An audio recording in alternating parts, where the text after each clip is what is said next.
does he say to that? It tickles my fancy. Oh, okay. Okay. Goosies. I don't have hair. Oof. You got Marcos. That's not. No, that's not. Wait. Yeah. That's true. You do got me. Get over here, Marcus. Let me look at you. They don't want it. Tobin and Leroy, ready to deploy. Had to hit her with a little journalism, but that was a decoy. Better have about me, boy. Okay. Leroy and Tobin, hold to the show, man. Stairs on the stars with the show, and till then his half moon open. Sometimes go taste like a snowman. No proof of my life, better more than no proof. Like I always wanted him, I never hated him, I never traded him, and if I did, I never traded him. You don't know what is a star? Like another city, the driver's side floor. Just a large, so many more, 10 in the more, never a bar. Hey, 10 in the more, 2 to the P. Nothing to you, but it's something to me. Handsome as ever, and cute as could be. You can watch us on YouTube with room for French. Ay. This one time for the Twitch. This one time for the text. This one time for the phone line. Whole time wondering what they gonna do next. You know, I just wish you guys would stop the quibbling. That was a home run last night by Sieler. I don't care what anybody says. I don't care what those umps say. That old Buck Showalter went out there and he basically talked to his peers because the old love each other. Yep. And he basically bullied them into changing the call. And that was a home run. I don't care what anybody says. If you hit a ball that far and that high, you can't tell if it's fair or foul. I don't care. I'm sorry. Then it's a home run. I don't understand how they came to that conclusion. Them's the rules. I'm sorry. Like that. Like if you hit a ball like that, and the punishment, and they go, that's a strike, huh? That's baseball. How do you hit a ball that high, that far, and these old timers are like, I think it might have wrapped a little early there, Jorge. Okay. Let me put on my monocle here. I wasn't really sure. Oh, let's call up to the replay center. Yeah, all right, dude. Sure. I'm sure all you umpires aren't scratching each other's backs, trying to make sure you don't look a fool. They were bewildered last night. Anyway, Marlins lost. Got screwed. Robbed, dude. Robbed. Absolutely Robbed. Yeah. In the middle of a wild card race, and Buck Showalter's like, come on, Larry, you know that was foul. And like, you're right, Buck. It was foul. And then Skip Schumacher's got to be like, hey, man, well, what do you mean? You just not even going to look at replay? And then they're like, oh, yeah, call on the field was foul. No, it wasn't. I saw the graphic go up. I haven't been that bewildered by a result that had gone by that long since the national championship game when they took away for pass interference. Right. The confetti was already up in the air. Dang. What do you mean that was a foul ball? Yeah. I don't understand. Dude, I got wait a minute. I got one too. Did you see did you watch any of the Cleveland game? Yeah. Did you see the play? I think it was near the end of the game when the guy just grabbed him. Oh yeah, that was pass interference. And then called it. Jr. Somebody took a still picture, and the guy's like this. Let me go. Joey Porter Jr. had both. He had fistfuls of jersey down the field, not 5 yards, down the field, and they're like, no call, good defense. Yeah, make it make sense, dude. I feel bad for Chubb. Yeah. Because this is what people don't realize is because he's been so good, this is his second one. Yeah, well, it was interesting because everybody got mad at Adam Schefter for the way he started off his tweet last night because he was like, Nick Chubb, I think the wording was like Nick Chubb suffered a torn ACL, PCL, ACL back in 2015. And they're like, what? You can't. And that was the same knee that he injured. It's like, Adam, you can't start a tweet like that, even though he may have torn multiple ligaments in his knee. And no, he did. But a lot of times, and I'm not getting on him for this. A lot of times when you have an injury, so for example, when a pitcher has elbow pain and he goes on the IL for elbow pain, or like who is it? Ohtani, right? Didn't he already have UCL? Yeah, he already had UCL surgery. So a lot of times they'll say, "Oh, he's on the IL for a UCL injury. He's already had Tommy John." Yep. So I don't think. I didn't make anything of it. I read it. I think people just didn't want to really deal with it at the moment. Right. It sounds like he's going to be out for the year. And I think I had a whole different approach to this. Is that I told you a few years ago, guys can't get hit up top, so you're going to see people taking knees out. If you ask a player, right? Ask a running back, what would cost you more money? Having a concussion or having your knee blown out? They'll say, I'll take the concussion. You see what I'm saying? Yeah. So, in effect, you're putting certain players more in harm's way, even though it sounds good to say you're trying to protect them. You see what I mean? Yeah. And like, you can't hit the quarterback low like that, because God forbid, right? But that means everybody else is fair game. Listen, the rules are definitely different for quarterbacks. I don't know that. I mean, like, listen, the running back's got to do something because he's obviously maybe the best in the league, and you're losing another guy who, it's only going to scare people off more from paying running backs when this happens to them. Right. And injuries happen. I'm not even disputing that, but I think. And it had to be Minkah Fitzpatrick, right? Yeah. Who's also out. Yeah. It's just a tough thing to see. Think about this. You're the Cleveland Browns. I'm a Cleveland Browns fan. I play for the Browns. Well, and I'm thinking like this. The guy that you should be paying $230 million just blew out his knee. And the guy that you are paying $230 million keeps giving the ball to the other team. Yep. I will say though that TJ Watt is scary. He's good. He is, but you know what? I think, and I know Deshaun Watson is better, okay? But he has some of the same problems that Justin Fields has. He's looking around too damn much, right? Well, and it makes me appreciate Tua even more. But because how can a guy be that quick, that accurate, and know where to go, and 2.5 seconds? I don't want to. Let me get the person who had this, but I think like his last average release was under 2. Right. This last game. Right. I mean, it's you. For people not to fully appreciate what Tua does for whatever reason, because I think a lot of people, when he started playing, and he probably shouldn't have played his first year, kind of wrote him off. And so instead of being wrong, they just find a whole bunch of different reasons to continue on that on what they think, and it is really hard. Think about how hard it is for quarterbacks to make a decision on when to throw the ball and how quick and accurate he is. That is a skill that separates him from a lot of, I would say, from most quarterbacks in the league. Do you think, though, with Deshaun, even though Tua is one of the best at that, do you think with Deshaun this is just still trying to get the speed of the game down? To some extent, like, the hardest thing for a quarterback is to get your eyes in the right place, right? Justin Fields is fighting this too, right? They show video of him dropping back and guys running wide ass open down the middle of the field, and he's looking the other way. So the hardest thing for a quarterback is to get your pre-snap read. If they give you a different look after the snap, to be able to adjust and look, to read a guy and go from there. Usually the quarterback coach, you hear all the time. They'll yell to the quarterback, "Who we reading on this?" Right? You got a pattern, you got a pass, a pattern combination, and they'll yell, "Who we reading on this?"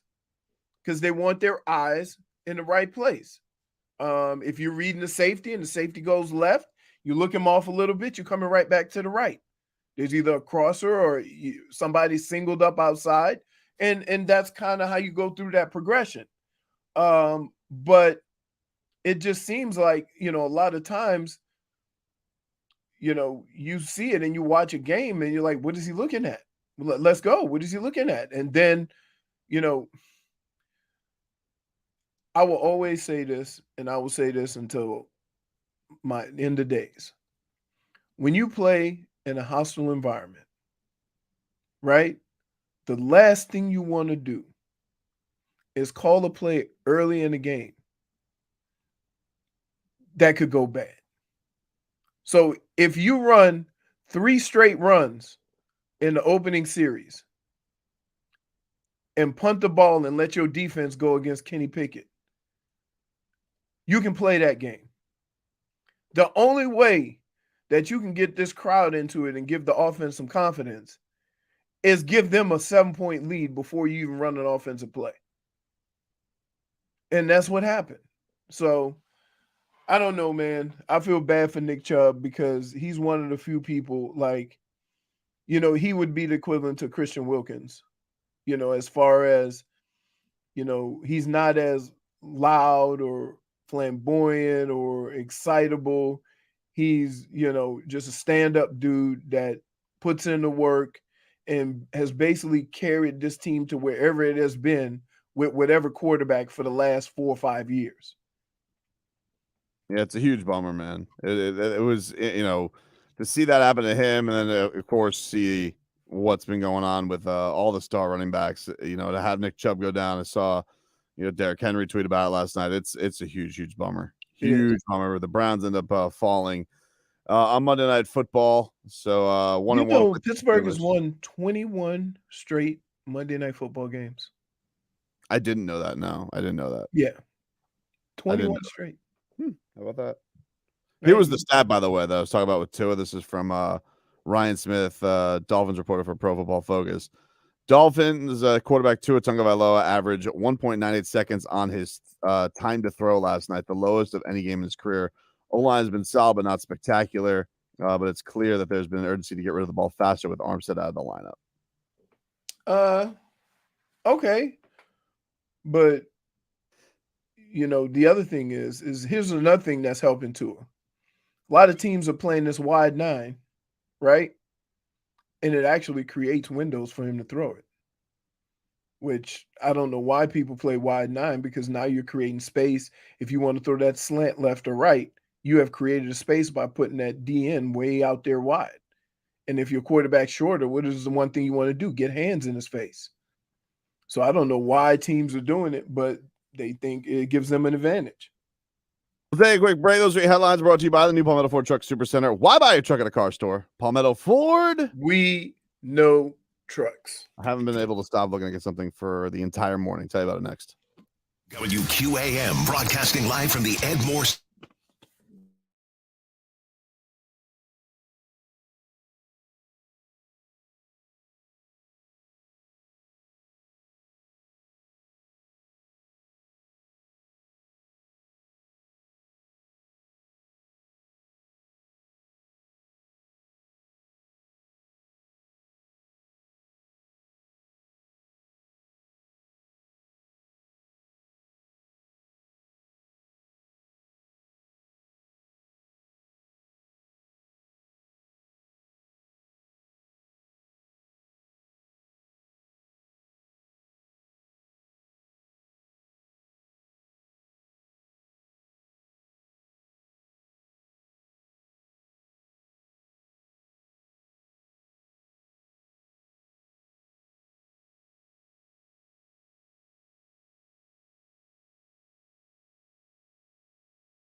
We all realize Buck Showalter must be stopped, though, right? Like he needs to stop being able to say whatever he wants to umpires and bullying them into decisions. I'm sorry, I'm sick of it. It's enough already with these old school managers being able to go out there. He sits there. I don't know if he's just jealous of Skip Schumacher because Skip Schumacher's handsome. I mean, he goes out there in that really tight shirt with the arm sleeve tattoo, and Buck Showalter doesn't like the look of him because he's like, this is new school baseball. But I just don't understand how he can just convince the umpires to go look at a review tape, and then all of a sudden under the review they're like, yeah, that was foul. And I was like, how can you guys tell? The old can't see far. It's true, man. You got a point, dude. He's the Scott Foster of baseball. They should have won yesterday. You can't just take away a 2-run homer and a 3-1 lead. Yep. What do the Mets even care? You blew it. You spent $1 bazillion. Mind your business. You're not in a wild card race. Ooh. Get the -1 ready. I didn't know Buck Showalter was the manager of the Mets. Well, yeah, that's why I'm mad at him. I thought they were playing someone else. He's pretty much touched them all. I said, he's look, been around, dude. He's been around. Yeah. Buck Showalter. He probably told the yeah. I remember when your dad used to do this. Pretty much. No, well, listen, no. They look like they look like they went to high school together. Yeah, they look like they played bridge together or something like that. The old bridge. The old love bridge, dude. Speaking of the Marlins, by the way, bridge, but I'm a big fan of cribbage. What's cribbage? It's a northern game. I don't really even know what bridge is, to be honest with you. I just know the Canadians play it. I don't even know what bridge is. What's the point of bridge? I just bridge, know the old bridge. Hearts. But the Marlins are making their push to the playoffs. They want you at the ballpark to help you get there. And tomorrow, WQAM is giving away 1 pair of tickets every single hour from 6 a.m. to 6 p.m. to watch the Marlins play the Brewers this Friday at Lone Depot Park. Just keep listening for details on how you can win. If you don't win, you go still see the Marlins battle for postseason position. They are now a half game out of the wild card after yesterday's loss. You could purchase your tickets at marlins.com/tickets. And hopefully the game you go to, they won't get screwed by the officials. Yep. Damn, I forgot what I was going to say. Don't worry about it. Oh, I was getting ready to say bridge is like white people spades. Like, what do you do? Like, is the point to end up with no cards, all the cards? Cubans, Dominoes. Black people, we don't play bridge. We play spades. White people don't play dominoes. Wow, I'm very disappointed that there is actual no usage of a bridge in this game. For some reason, I thought it was like a board game. Yeah, I thought like you bridged the cards to each other. Oh my goodness. What do you think? Oh my goodness. You guys. Why did you even call it that? That's a dumb name. It's weird. I don't know. Hate this game. Gotta play solitaire. When we're the old, we'll like it. Maybe just all of a sudden. Nah, I'm old. I don't like it. All right. So Never listen played a day in my life. This morning I have been consumed by something. Okay. Oh boy. So can I ask you a question real quick? Yeah. Go ahead. I turned on ESPN from some spirited debate, and all they debate is the Jets. Enough already. Enough. They're done. They're The not a problem relevant is, team. The Jets paid for all this publicity. It seems that way. Yeah, but now they're like, oh, I didn't expect Aaron Rodgers to go out so quickly, but they have to pay. They're an irrelevant team now. They don't have Aaron Rodgers, and they have the worst one of the worst quarterbacks in the league. Like the Browns do statistically. Oof. Wow, you rats off a ship? No. Oof. I'm not. Like with all the other guys here, with all the other guys that suck, we've never seen him be good. Right? With Deshaun Watson, he was a top 5 quarterback at one point. And I know it was a while ago. But it's a little bit harder to just say he's Zach Wilson. Right? It's just hard to know what the effects are of being out of football that long is, especially at that kind of position. Yes, it is. Or how long it's going to take to get back. And it looks like so far the early evidence is not great. Not great to not play football for 3 years. Right. You know? It's kind of like one of those things where it's like, like how many games, because you watch every Browns game, how many times can you count on one hand you've seen Deshaun Watson look like the Deshaun Watson of old? Can you even count on one hand? Yeah, he does make some incredible throws or some great decisions, but a guy of that stature should be doing it on the regular, and that's the problem. You just get like a flash a game. Right. Yeah. And so I don't know if that's a time thing or like what I would do if I was a Browns coach, I would go look at some of the Houston film and see what he did well and try to incorporate that to get him comfortable and kind of wean him off of the way he used to play for how you want him to play. Right? Because at 230 million, you have to understand as a coach, he's going to be there. If it don't work out, you are not. So you got to kind of make him as comfortable as possible, especially now when, I mean, Jerome Ford came in and did a great job, but that's not, you ain't going to be able to hang. Jerome Ford? Yeah. The backup running back. Oh, my bad. I thought you were talking about quarterback. No, I'm just saying, but can you really depend on him like you could Chubb? I thought you just made up a name for Jacoby Brissett. I thought you were talking about last year.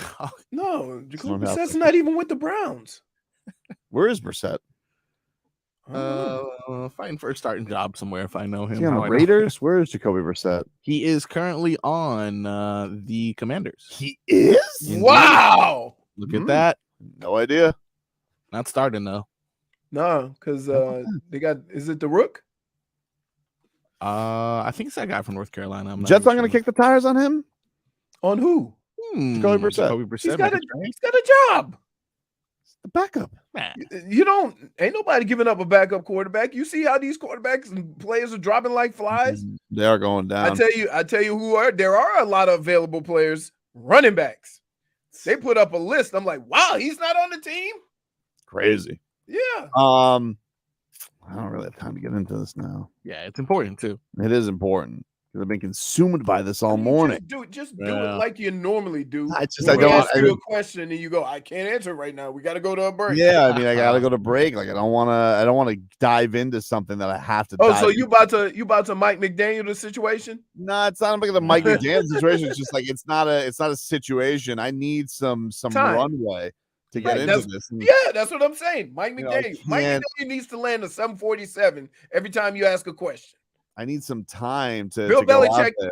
Bill Belichick lands a helicopter. I see what you're doing there. You need some time. Yeah, some time. But I can't just because I've been looking at this all morning and I'm trying to think to myself, man, what does this mean? What am I doing? Like, why is this out there? Why would they do that? Yeah, kind of. That's what I mean. It could be something. Could be. It could be nothing. It's possible. So I don't really. Can I just take a guess? No, I don't want you to take a guess. Let me tell you. First of all, it has something to do with the Heat. I don't And know. a player. Yes, it does. Because that's like, come on. We'll tell you about it next. It's 2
Why would they do that? What's going on in Utah? It could be something, could be nothing. What is the meaning of it, Watson? What is the object of this? Could be something, could be nothing. Why would they do that? All right, welcome back, people. Tobin and Leroy here with you on 560 WQAM. Kombucha. We go till 2 on the You show. ever had kombucha? No. What is that? It's a healthy drink. Ah. I do know something about that. You see my face? You know me. You don't look pleased. Yeah. I'm pot committed now. I open You don't look like you're enjoying kombucha. Is it spicy? I feel like it's spicy. No. It said pineapple peach. What a glorious flavor. Mm. Nice. No, not so No? much. Doesn't work for you? Sorry Yeah, about but that. I'm a fight through it. Should you put kombucha in our swag bag, our specialty swag bag? Ooh. No. Yeah. If you guys want to come watch our show in studio, Miami Media School is giving you a chance to watch the show in studio, take part in the Goosies, the shenanigans, the sports talk, see how it all works. If you win, you also get a WQAM swag bag. To enter, go to WQAM.com/contest, Miami Media School. Gain the skills, advantages, and insights you need to become a sports broadcaster. Visit beonair.com for more info. All right. So my morning starts the way it does every morning. Drop my sweet daughter Sophia off at school. Head on down to Miami, which is always a venture. It's a nice, easy drive until you get to the stadium. Oof. Yeah. And then you got choices to make. Yeah. Every once in a while, I'll peruse under the sawgrass, but you know, that's kind of just, do I want to drive way more and just keep moving, or do I want to be in traffic for 10 minutes? It's a choice. 10 minutes? Get the hell out of here, liar. That traffic ain't 10 minutes of traffic. Leroy, I do it every day. I know what it feels like. But that's what it is. That's what it is. You're sitting there. Do you go through the Golden Glades? Yeah. No way. Sometimes. Is it 10 minutes? Sometimes. I'm doing it every day. Okay. You lying to yourself. So as I am about to venture out, I get a bing. Oh, all right. What's this? Notification. All right. And I got certain people on this Dame watch on notification because it must be known. I got to see what they got going on. Here we go. Sometimes I get a heart attack and it's Woj and he's got some useless Portland Trailblazers nonsense. Which, by the way, nothing in this entire watch yesterday made me feel more embarrassed as a Heat fan than to see any Heat fan upset that they did not get Kelly Oubre. What? Wow. Yeah. This is not what I'm talking about, by the way. I'm just like, Kelly Oubre yesterday signed with the Sixers, and like there were some reports that they're like, Kelly Oubre, he was there, he was going to sign if Dame signed with the Heat. So Kelly Oubre signing with the Sixers. Listen, dude, I mean this with all due respect. I don't give a rat's ass about Kelly Oubre. Okay. He's a player. He's a player, though. Nice. He's a nice player. He's Wing fine. player. He's no Orlando Rob. He ain't better than Caleb Martin. But Whoa. No. No, I wouldn't say that. no. So like, but yesterday people freaking out. Oh, we missed out on Kelly Oubre. Sorry if I don't lose a wink of sleep over that. And now he's a Sixer, so enjoy that second round exit, dude. Dead to me. But anyway, this tweet comes up from Tyler Herro. Ooh. Now, I don't know what the hell this means. I mean, I know what the meaning is of this tweet. Like, I know the reason for the tweet, why the kids do this. So here's the tweet, Leroy. He simply tweets out a blue cap. Someone is capping. Like Crunch? No. Like what? I believe that's what they the cool people, that's like a way that they say you're full of it. You're lying. That's cap. Whoa. That's cap. Whoa. All right. All right. So what was it about? Sure, it's not about cereal. He did have a cereal. Dude, line. this is what I've been spending my entire morning about. What is that about? You got to go look at you got to go back and look at where was you responding to or replying. He wasn't to. responding. That's the thing. Well, that's the thing, Leroy. That would make it easy. There is no response. There is no context. He doesn't even tweet that much. So for him just to tweet out a blue cap, what's cap? What is cap? What is cap? Now, I was even looking at, so you're right. Like, I have to deep dive in this. what have people been saying about Tyler Herro? Because I would think like, oh, there must be a Tyler Herro rumor out there. The streets must be talking about Tyler Herro. There must be a trade rumor out there. I couldn't find anything over the last 48 hours about Tyler Herro. The only thing I found one thing that was like, it was like at NBA rumors _ some bull bleep account. Yes. That was like the Hornets have emerged as a team that wants Tyler Herro. But I couldn't imagine Tyler Herro's wasting his time throwing out a cap for some bull bleep rumors account. Okay. So what's cap? So you know what the question is. Why would they do that? That was it. Are you asking? Wait, so you asking me? Why? Like, he had to be replying to something. Let me see. That's what I thought. He Initially, wasn't I thought replying. He didn't reply to anything. It wasn't on a thread. Nope. It wasn't in one of It was those just- rooms where you say people say. Now, see, like you guys are thinking simple stuff. Yeah. This is why I was sitting there like, what's cap? What is cap? What is cap? Who's capping? Who's capping? Is he out here? Is he talking about a Hornets rumor? I can't. Hey, from that page. hold on. Hold on. Yep. First of all, I want to call BS on you. What? You had no idea what cap meant. Oh, I know. But hold on. Dude. Marcos? Yep. Hold on, because I got his ass right now. Okay. So I went to Tyler Herro and clicked on, the cap thing. Yep. And below it gives the definition. What is capping? I already know what capping is. Okay. Leroy, listen. I have to know. I know what cap means. I'm not like, this is not my first rodeo. Okay. But here's the question. Right. Who's capping? Is he calling Pat Riley a liar? Why? But why out of nowhere? Is he going? Is this his way of saying Pat Riley liar? Oh, you think there's like they said they wouldn't trade him and now they traded him? Maybe. I don't know. He's been lied I don't to? know. I don't know what it means. I don't know what it means. Did you ever get to any sort of lead as to what it could possibly be? Like I said, I was like, Hornets rumor that was really off of account that it has like no credibility. Yeah. I don't know. Or is he calling Pat Riley a liar? Is Pat Riley full of cap? Is that how people use that term? Why would they do Nobody says full of cap. Yeah, nobody says full of cap? Yeah, no, that's why. See, you had a chance to be bought. We could believe you. He almost had we could have believed that you knew what it meant. Then you said that, and now I know damn well you didn't know what the hell capping was.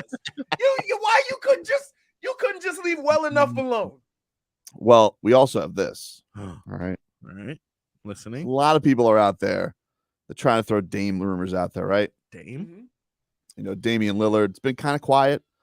There has been some talk. Woj said there's been more talks over the last 2 weeks than there have been all summer. And we have that. Great. We know Shams is like, oh, once camp approaches, the Heat announced last week camp is going to be at FAU. All right. Camp is less than 2 weeks away. Oh, down the street. We can go to camp. We can go to camp. We can go to camp. Yeah, we can go to camp, baby. That's the meeting point of me and Tobes. The halfway house. So there's been like some stuff. Yesterday we had the mystery team. There was a mystery team that entered the chat. Yesterday, Marc Spears, who of course is close to Dame, he goes, I don't want to say who it is. But there's an Eastern Conference team that may have entered into the talks. Ooh. I'm like, wow. Mystery team time, dude. But then we have Dame Dalla. All right. So Dame was on this show. Back on Fig. All right. Figgy? Host the show? JFig. Back on. Yeah. It's JFig's. I don't know if this is, like the Avengers have their own group of the JFigs. I don't know what that is. It's a show. Looked like great fun. Looked like they were having a great time. All right. He was talking about Don Dalla. His album, but also sprinkling in some NBA talk. Nice. So Damian Lillard talks about a few things on this. First, he's saying that he's going to do everything he can to win a championship. It's something that I put a lot into for the chance to win a ring. So if I don't win one, that's just the way it shook out. But when I walk away from this game, I'm also thinking in my head, like, when I'm 33 right now, and if I'm 38 or 39 and I walk away from the game, they're going to talk about Dame like, oh, Dame was a rapper.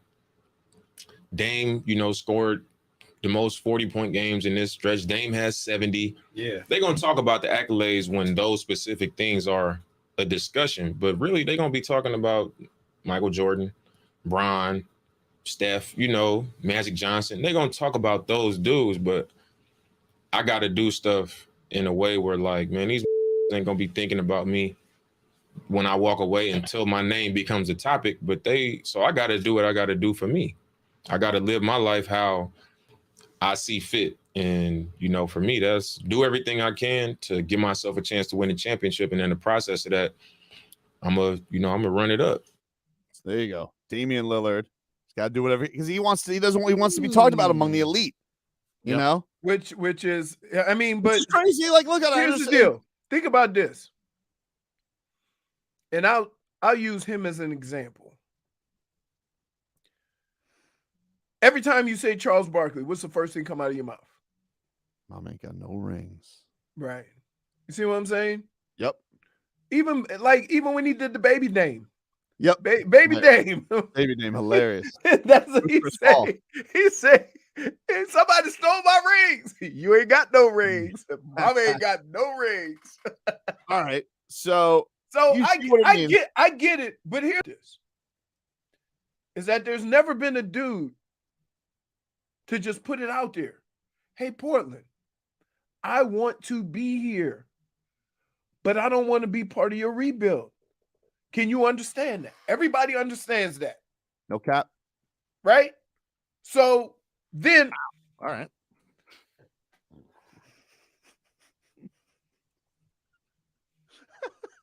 Dude, sometimes do you have to be too white? Right? Right? Because that's when a person learned a new phrase and he tried to use it and everything. I nailed that, dude. Anyway,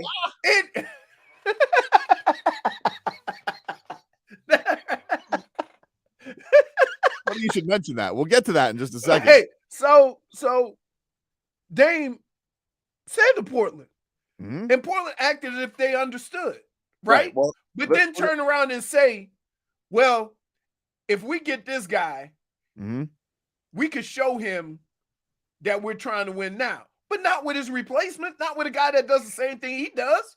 Well, it's funny you mention that, Leroy, because here on the show, Back on Fig, he tells them, implies basically, him and the Blazers, they don't want the same thing. Because I was gonna ask you that too. Are you saying that because you was a real advocate for that? You preached that let's stay down. Yeah. I'm gonna stay down with my team. I'm gonna win with who I, the players that I got, and this is what I'm gonna do. You feel me? For me. But has that changed lately for you? You know what I mean? Like, has the game taken a toll on you where you know what? I gotta do what I really have to do for me. No, I don't think see, this is the type I am. I never fold under nothing. Yeah. I sink with the ship. I go down. Oh, that's right. That's how I would do it. But I think it's a way that you have to, go about things where you can't be an idiot. You say, I want to, I'm gonna stay down. I'm gonna ride till the wheels fall off and all that stuff. I don't have to prove that to nobody. Like, I've shown it. I mean that in my heart, but that's like me and you saying, man, like, no matter what happened, we ain't telling on each other. Yeah. You know what I'm saying? We'd never tell on each other. And then a day comes where I'm still playing by those same rules. Like, me and you want the same thing. We're gonna go out together, and then that ain't the code you want to live by no more. So when that happens, me and you can't be how we was. So do you feel like that's you was the day that's come? Yeah, so you feel like you was left on that boat. Yeah. Like, me and you don't want the same thing no more, and you showing me that you don't want the same thing. We don't want the same thing. Hey, you know what that conversation sound like? NBA, please don't find me. Yeah. Because he could have very easily said, listen, Portland's here, I'm here. Yep. Right? We tried to have a conversation to want the same things. They want something different than me. He could have said that without no problems. No cap. But for some reason, the NBA has sent a message to Dame that basically says this: keep Portland out your mouth. Right. You got to tiptoe around the tulips. So, but we all know what he means, right? He ain't. How do you say no cap and tiptoe around the tulips? Right. I'm telling you, dude. Because guess what? Here's why. Because he tried to be cool, but he can't get away from the white. He can't get away from it. When's the last time you heard a brother say tiptoe through the tulips? Huh? You never said that? No. You've never used the term. You've never used the term. What the hell's wrong with you? You've never used the term tiptoe around the tulips? I literally think it is one of the funniest things you do is try to be cool and hip and up with all the sayings while saying tiptoe through the tulips in the same breath. That's right. I'm a chameleon. We see you rolling. Hating. Try to catch you riding dirty. Which you have no idea what that means, do you? Of course I do. Chameleonaires hit. No. Oh, riding dirty. That's like when you have an Egg McMuffin in your car. Point for Tom. That's a -1. That's a -1. That is very dirty. This is very dirty. All right. Let's get to the last clip here. All right. This is the last clip from Back on Fig where he was asked about, they were talking about the Olympics, right? Yep. And he was talking about, I'd like to get another Olympic running because I was hurt the last time. My abdominal was really hurt. But then was where they were asking about chemistry. Take a listen.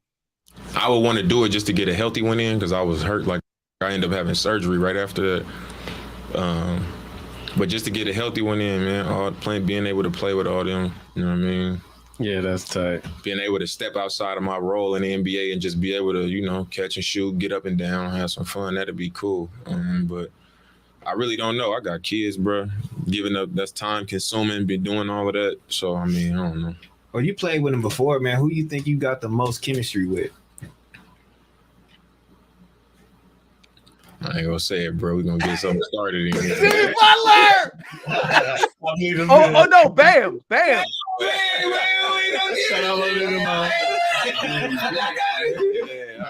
say it. They gonna think I'm on something else. Oh man, but we don't want to. My boy, what's up with your boy? You know exactly who I'm talking to. What's up with your boy? What's up with your boy? Hey. I tell you what, this dude ain't got nothing on ESPN ain't got nothing on him. You see how he circled it around to get him to Oh, that was beautiful. He's good. And Dave said, hold up. I see what you did. He's good. He's good. He's back on Fig. He's good. Yeah. But not as good as Dame. Dame knows how to Dame. Dame knows how to tiptoe around the tulips. Because Dame mistake come with a check.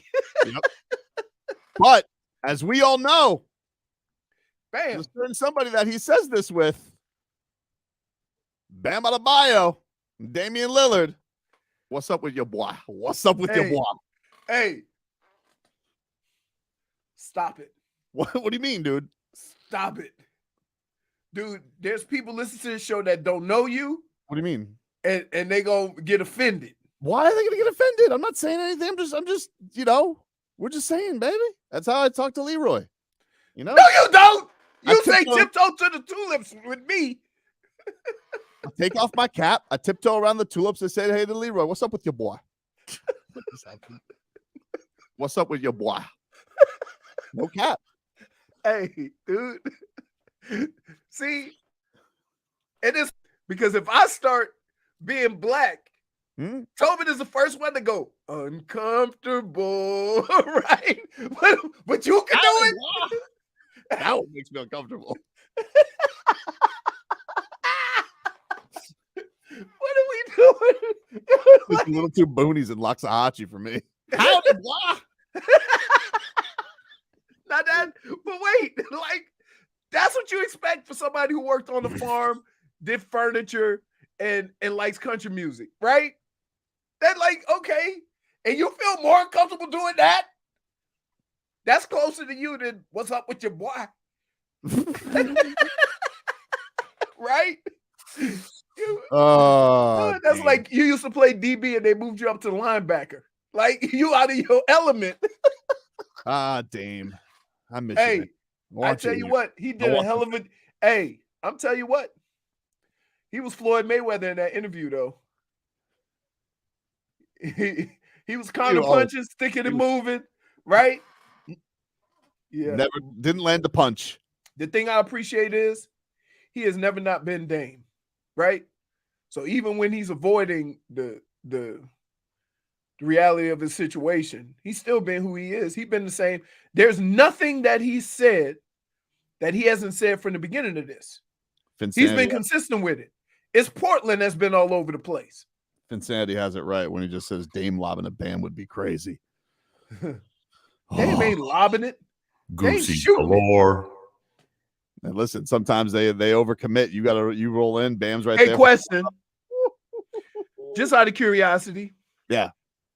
Who gonna play defense? I mean, Bam and Jimmy. We got a baby. So you got 5 scores and 3 defenders. Take a break back after this. Text WQAM on the Kendall Toyota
Hour two, it's hour two, it's hour two,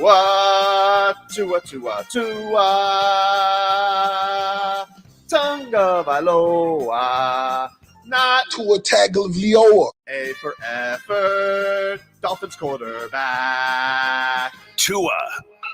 It's our Tua, it's our Tua. Tua. Tua.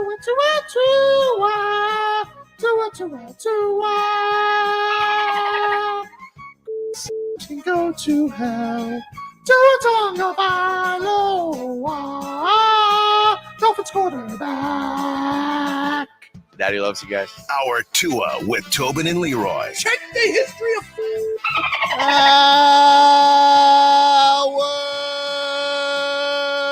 two of the program, ladies and gentlemen.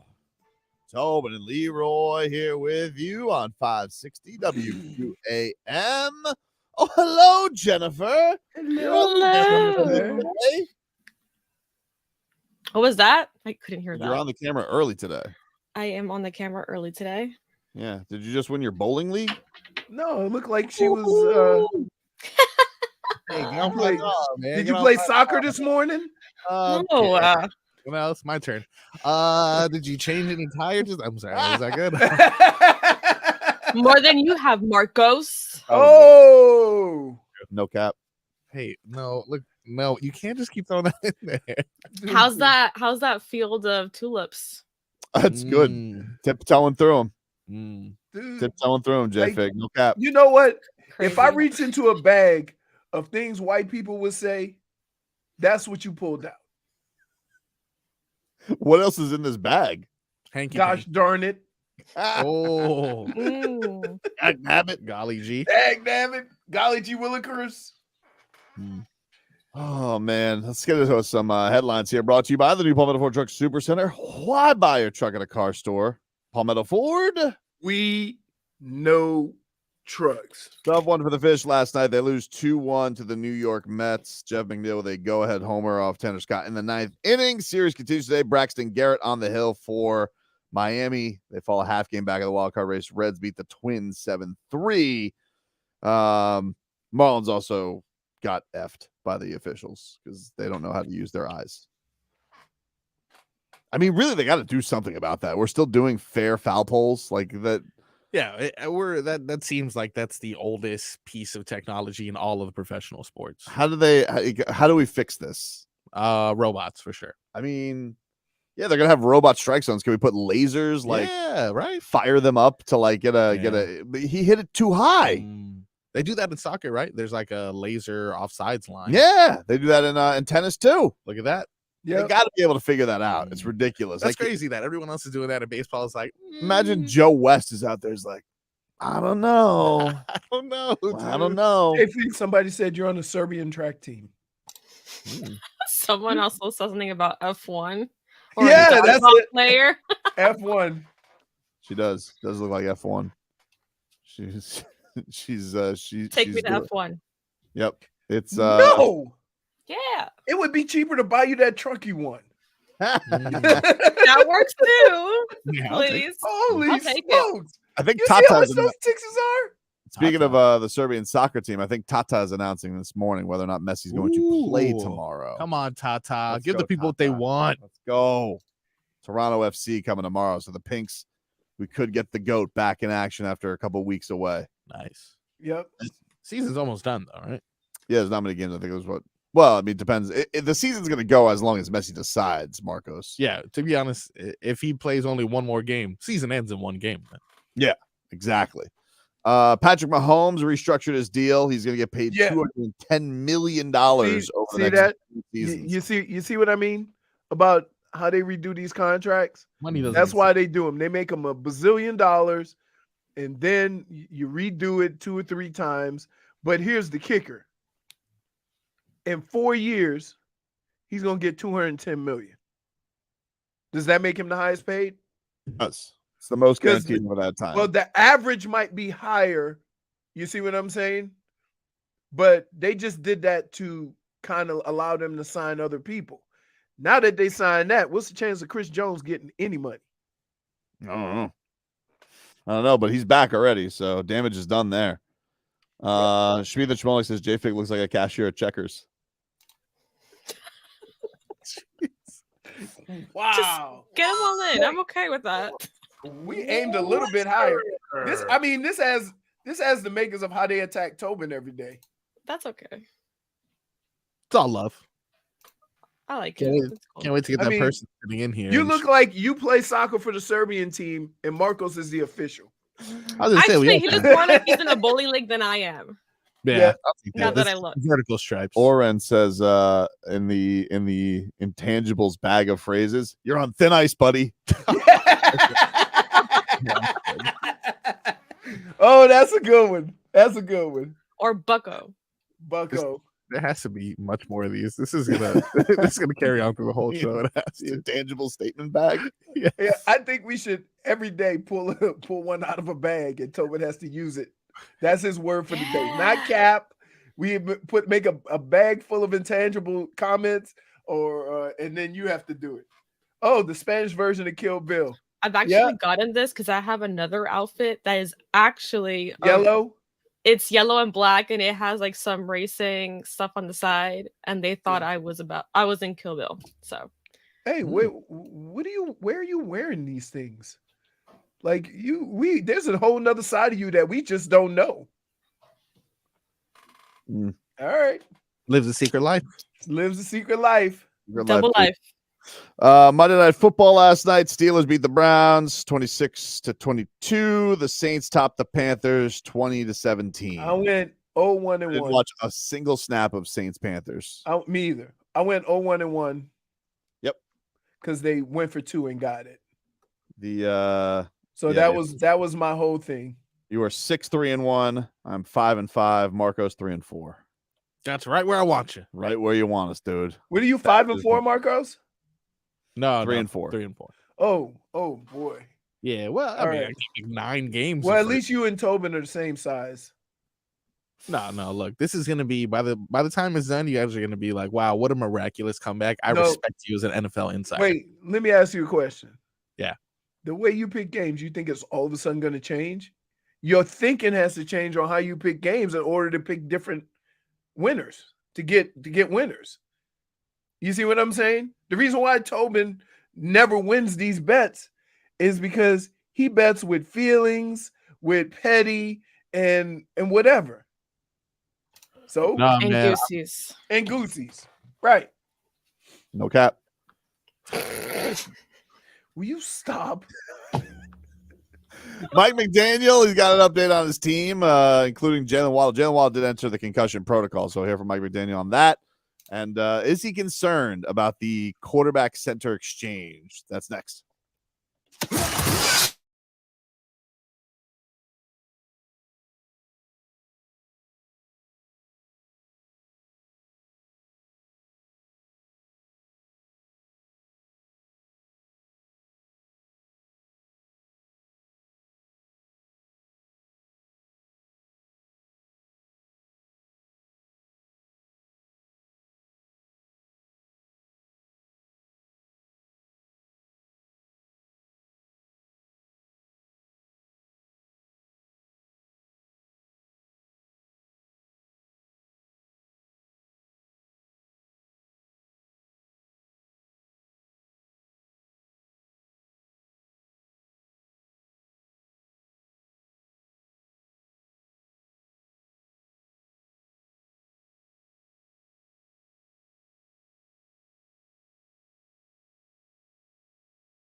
Football season is back, and so is our Dave & Buster's gift card giveaway.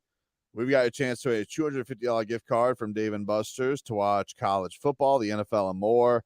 To enter, go online to WQAM's contest page and submit your entry.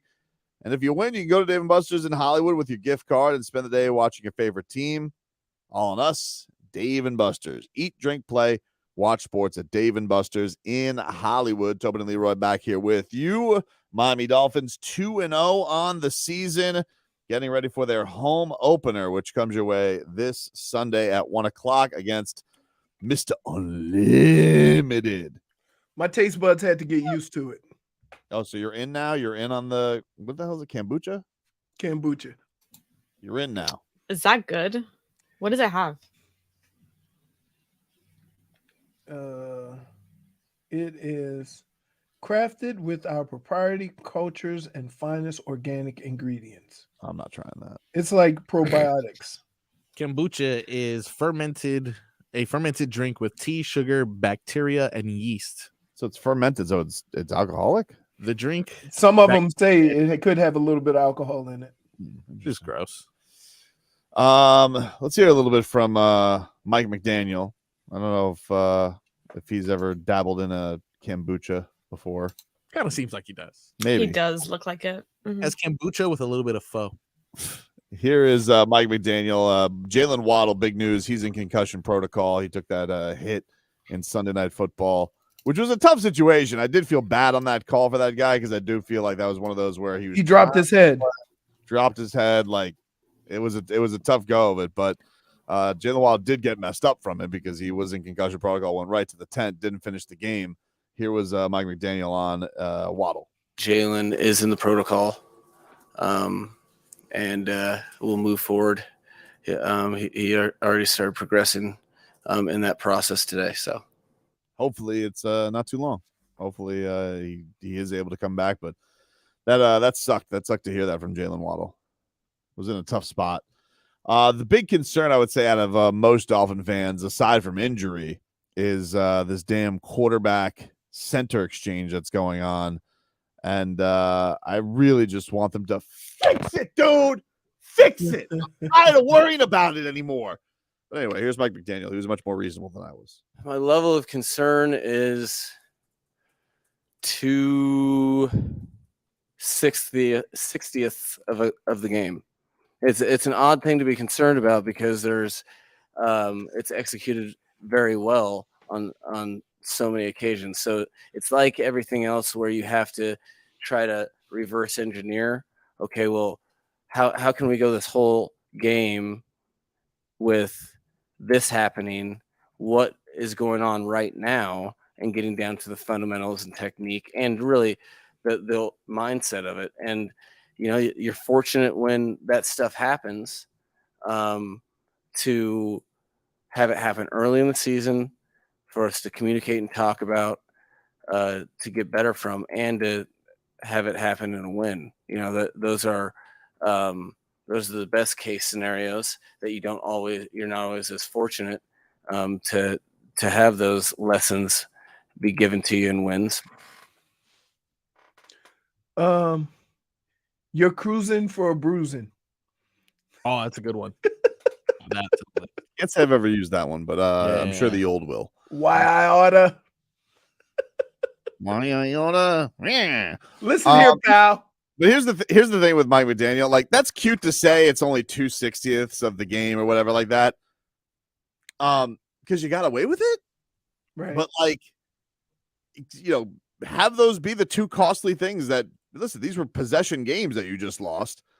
Have those be the ones that be the difference between you being 2-0 and 0-2. And I bet you'd feel a lot differently about it. Like, it's a problem, man. I'm sorry. This dude has been snapping the ball willy-nilly since he's got back from his pouty pants holdout, and they need to fix it. I don't want to hear that it's 2/60th. What happened when Tua throws 2 interceptions? That's 2/60th of the game. The dude gets crushed. Not even because he don't throw 60 passes. It's like you go out there, you fumble the ball once. Bill Belichick's benching your ass. This guy needs to get the snaps together. Look, Rule number one in offensive football. You know what every coach says when we start practice, when we start the season, when we start OTAs, whatever. The most important part of offensive football, center quarterback exchange. This is a fact. It is the single-handed most important thing in offensive football. Nothing happens if that is not secure. So for him to kind of shrug it off, I think he's doing that for the people he's talking to. But I got to imagine that as an offensive coach, hearing that his whole life, that there's some things being talked about behind closed doors. So I would be careful with taking him at his word on that when I know for a fact I have never, ever, ever dealt with an offensive coordinator that didn't say the most important part of having a good offensive play is the quarterback center exchange. I know that for a fact. So he's just saying that, but I promise you he's going to Connor and saying, listen, buddy, if you got to put in extra work, if you got to do, because you can see the film when he's trying to move before he snaps the ball. Listen, buddy, or listen, pal. Which one's in the bag? Listen, pal. Wait, here's one. Shape up or ship out. Oh, yeah. Intangibles. Cut the malarkey. Malarkey is very intangibles. And back in the GIF. Sigrano says, for what it's worth, Williams is doing a great job blocking. But yeah, the snapping should be automatic. Shouldn't even be a concern for center. No, listen. The thing is that sometimes it's easier for centers because they only have to go help a guard, right? Connor seems like he has to do a lot more moving, and he's trying to get a jump. And if you notice, he sometimes takes a step when the ball hasn't even gone through his legs yet. And so if you're moving to the right or the left and you're trying to snap it right between your legs, you've moved. And so that's something that they got to shore up. He wasn't always a center, was he? No, last year was his first year. That's right. Well, that's the other thing. That's wouldn't that be a thing last year, Leroy? Like, it's odd that it's crept up this year. Well, because keep in mind, they might be asking them to do more. The offensive line might be doing different things. I'm just saying this, is that's something that he needs to work on. I promise you, Mike McDaniel is not so laid back and laissez-faire about that situation when he goes into the offensive meeting room, but he's doing that with us. Well, when he says the term reverse engineer, you already know. Wait, you already know that here it comes. Josh says they fumbled the snap when they were trying to kneel away the game. They did. My that God. was very scary. I saw that. I did.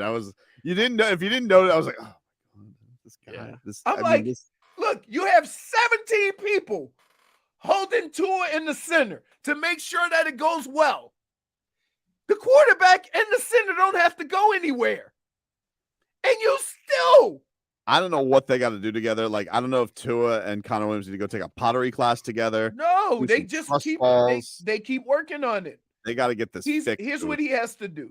Definitely pottery class. He has to get some extra work in of snapping the ball while blocking, while moving to block. He's moving before he snaps the ball. You very rarely have seen a center take a snap before the ball snapped.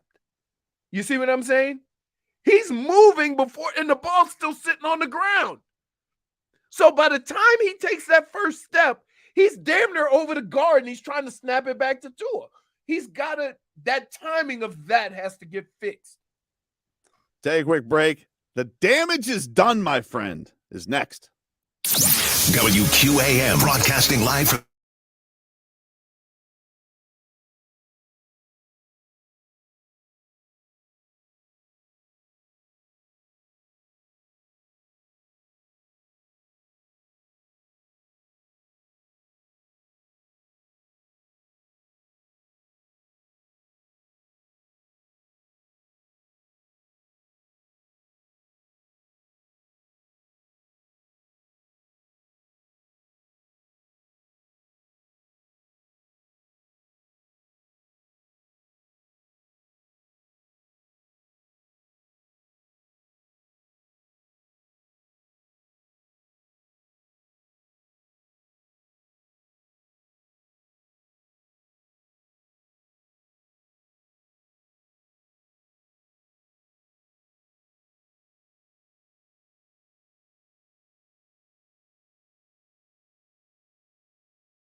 Tobin and Leroy here with you on 560 WQAM.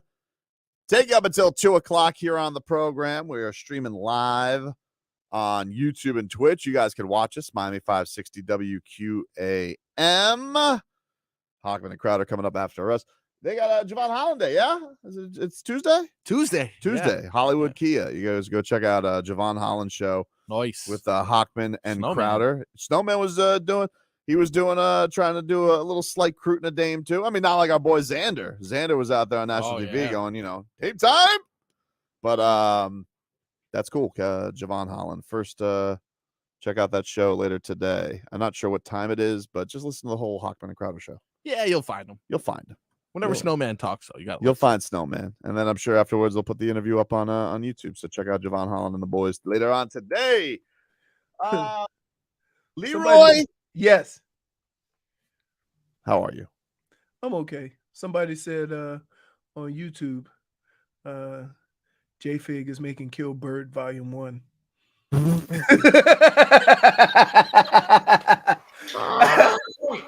Wow. It's a red. Red is followed by You Bet Your Bottom Dollar.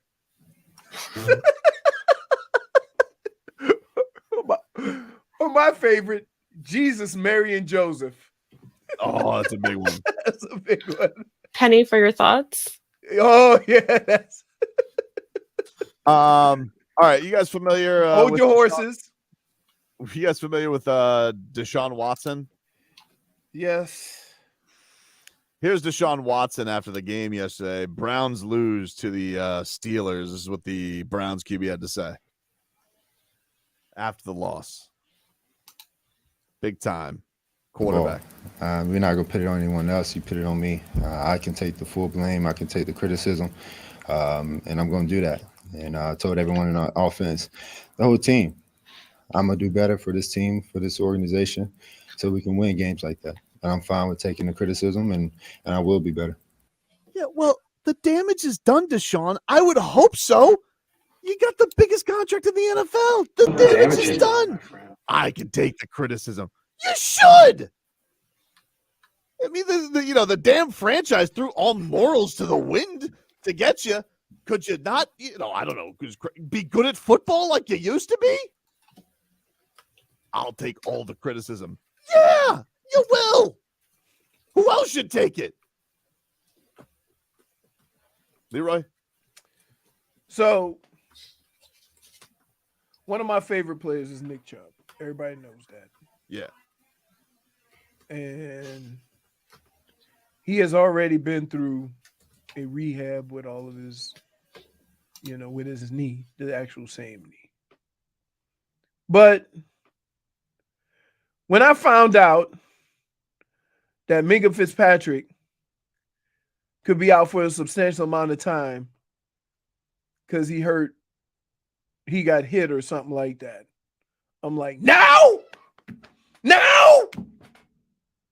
damage is done. You already got my guy. You already clipped my guy. Wait, so did you want him taken out earlier in the game? Yes. If that was going to happen in the course of the game, I would rather be anybody but Minka Fitzpatrick. Because here's what's unfair about these. Because first of all, you have to understand. Here's what makes that play so unnecessary. He's already being held up. You see what I'm saying? So there's 3 or 4 guys hanging on him. And then you come in like a missile and take out his knee. How in the hell is that fair football? How is that not more illegal than any other thing that we see on a football field? If you do it to a defensive lineman, that's a 15-yard penalty. If somebody hits him high and hits him low, that's a 15-yard penalty. Nobody wants to sign running back because they don't have any rules of how you treat a running back. They don't. It's crazy. They should, it's almost to a point where you should make more rules because you guys, basically give them 3 years to play. Like you can't look that. And here's the funny thing. He could do that to a running back, come in and take his legs out or his knee out. But if There's a pass play, and he would have get rolled, and somebody would turn back and block him. It's a crackback. That's 15 yards. So yeah, Damage is done, dude. damage is done. Damage is done. Bowling champ, what do you got? Which one? There's two of them. Yeah, so Wow. Bowling-y. yeah, Hey, so You're like a more you're like the more vibrant bowler, while JFig looks like traditional. Like she looks at you with side eye at the bowling alley because like, oh, here comes. Oh, old I give Tata. everyone the side eye. don't we look like a good team though? Oh yeah. We are a Oh, great yeah. team. Let's show them our signature pose, JFig. Oh wait, no, this way. No, you gotta. Oh, okay, wait. Yeah. Come on. Yeah. What do you got, guys, the Wonder JFig, for damage? Twins? So yesterday, a random hurricane possibly passed by. Oh my goodness! Could you guys Scared tell the me hell out of what was going on? You scared the hell out of me. No, it was raining. It was So raining. My hard. backyard was flooded. The front yard was flooded. The streets were flooded. It was crazy. The thunder felt like it was getting in my house. Wait, and remember the thunder and lightning was going across the sky. Did you I see wasn't that? looking. It No. was going across the sky. Yeah, it was. Scooby never has an issue with hurricanes, rain, anything. Like he's not scared of nothing. But last night, the first one that struck, he even started barking because he was confused. He thought that somebody was outside, like breaking it or something. And what the hell you gonna do, Scooby, if somebody break in? He's a biter. Gotta let them know. He's a biter. You Gotta need bite some that big bite. teeth. Yeah. Y'all need to change. Well, teeth I don't know. if he's The biting damage was done yesterday. Oh, It was yeah. not okay. And It was I brutal. it might happen again this whole Yes, week. they say it's gonna be this wow. way for the next couple of days because But there's a what cold is front. this? There's a cold front coming down and it's like stalling right over us. And this cold front delivers thunder? Yeah, this rain. Are you familiar with the weather? Not like that. When That a was front intense. comes, but keep in mind, a cold front with warm air is gonna That's cause why- some that's why serious you do the weather. weather. That's why you do the weather. Yes. No cap. Okay. Stop it. Stop it. Josh Hart say, JFig, let me get a number 9 large combo. I'll have one too. Marcos. My damage is done goes to arguably the most annoying person on social media, Dillon Danis. Oh wow. Damage is done goes to him because if you guys are aware, he has an upcoming bout against Logan Paul. And obviously, when it comes to trash talking to raise ticket sales, that is something he doesn't shy away from, going as far as messaging and tweeting out various pictures of Logan Paul's fiance, over 250 pictures, tweets, and videos of Logan Paul's fiance with other men that she has been photographed with in the past, including Miami Heat owner and owner of Carnival. That was not right. That was not right. She put a picture he put a picture of her with Mickey Harrison and just said the Colonel. That's not fair. Yeah, so obviously he's been breathing down their neck for quite some time, and they've had enough. So they filed a lawsuit. Does Mickey Harrison have to come in as an expert witness? And Colonel Sanders. Sir, did you ever have a relationship with Logan Paul? He goes, I own the Heat. I want to run Carnival. Leave me alone. Yeah, well, they finally got to him after weeks of avoiding it and even pretending that he was in North Korea. Dillon Danis was served his lawsuit. He got served in North Korea? No, he said that he was in North Korea to avoid getting, but he was actually in New Jersey. He was actually just in New Jersey. Which is just like North Korea. Wait, let me ask you a question. Yeah. When somebody says I'm going to Jersey, what is the first thing everybody goes? Jersey. Just like you did North Korea. I'd say is Snooki there. I still think that. Wait, who visits? If you don't have family, who visits New Jersey? Nobody. Atlantic City, maybe. No, that's on that.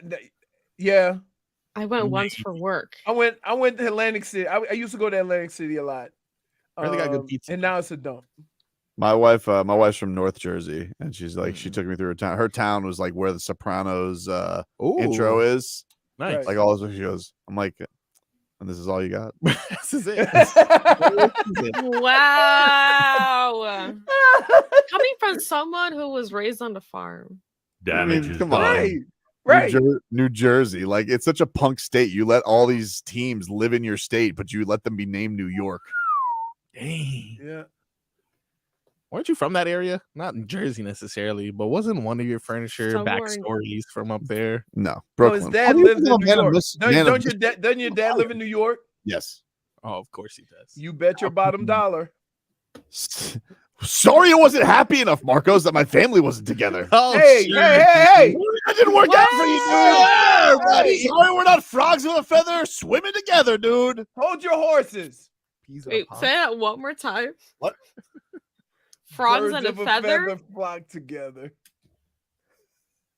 Birds of a feather flock together, also in the intangibles bag. Yep. Birds of a feather flock together. Damage is done, my friend. You know what they say. So do we need like a black translator? That means we boys? Yeah, exactly. Thank you. Said did not know. Man.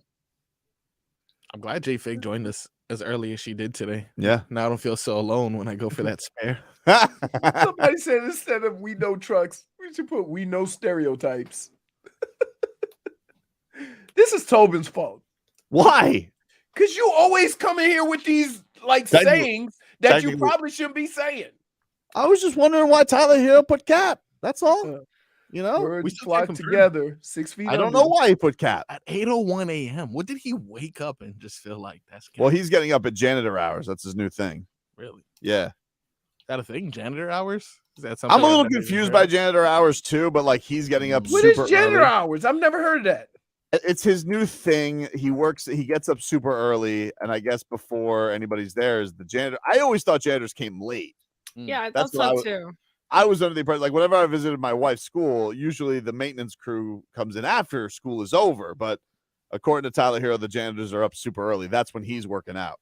Hey, Dr. Remelick said, Tobin, ask your wife, Taylor ham or pork roll?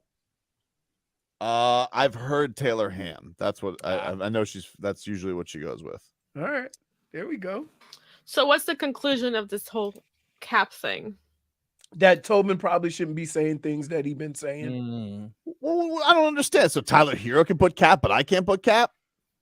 Maybe he was actually talking about clothing. You know, he's a fashion. No. Stop it. Never know. I would say his environment may allow him to be down that path. You being a farmer, and a person who likes country music. He's from Wisconsin. All right. Well, then again, so is Karan Butler. So. And he is. Wait, here's a black saying: he is not to be trifled with. Yeah. Stun C points out first the Adele AG post, then the cap emoji. Why would he do that? It's true. He did put up the Adele post. What post? He put up a song the other day. I spend way too much on this kid's IG. He put You up really do. I'm glad you see that. I admit it, but it's not my fault that this trade fodder has gone as long as it has, But it was Someone Like You, before she mailed it in, one of her hits, and it was the part of the song where it goes, sometimes it lasts in love, but sometimes it hurts instead. Do you think maybe he's having problems at home? I don't know. No, I don't think so. I don't think so. Sometimes it lasts in love, though. Sometimes it hurts. Sometimes it hurts instead. Oh my goodness. Y'all really need to stop now. Take a quick break. Back with more to this. No cap.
All right, welcome back, everybody.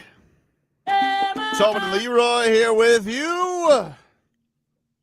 Take you up until 2 o'clock here on the program. If you missed any of the Tobin and Leroy show, you guys can, of course, get the Tobin and Leroy podcast available for you on all podcast platforms. What did you send me during the break here, JFig? Who do you want me to not trade? Raheem. What did he do? He was mic'd up. He was mic'd up this weekend, and he was just a good vibe. He was fun.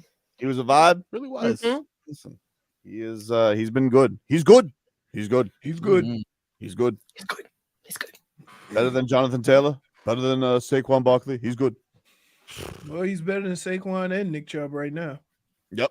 Saw that Available. negative 2 yards from Josh Jacobs. It was interesting. I was hearing Mike McDaniel talk about Raheem Mostert yesterday about like the idea that he is this 31-year-old running back, but like he's not like your typical 31-year-old. I thought it was interesting because obviously he's got a long relationship with the guy, but it is interesting. Like usually every team is going to shy away from a 31-year-old running back being their starter. And yeah, this Marcos McCochin's explaining how, you know, he's not your typical 31-year-old. You know, I have extensive history with Raheem, and it's, you know, what people haven't, you know, from our vantage point and mine specifically, like he's with opportunities, you know, that weren't plentiful in the beginning of his career. You know, he doesn't have.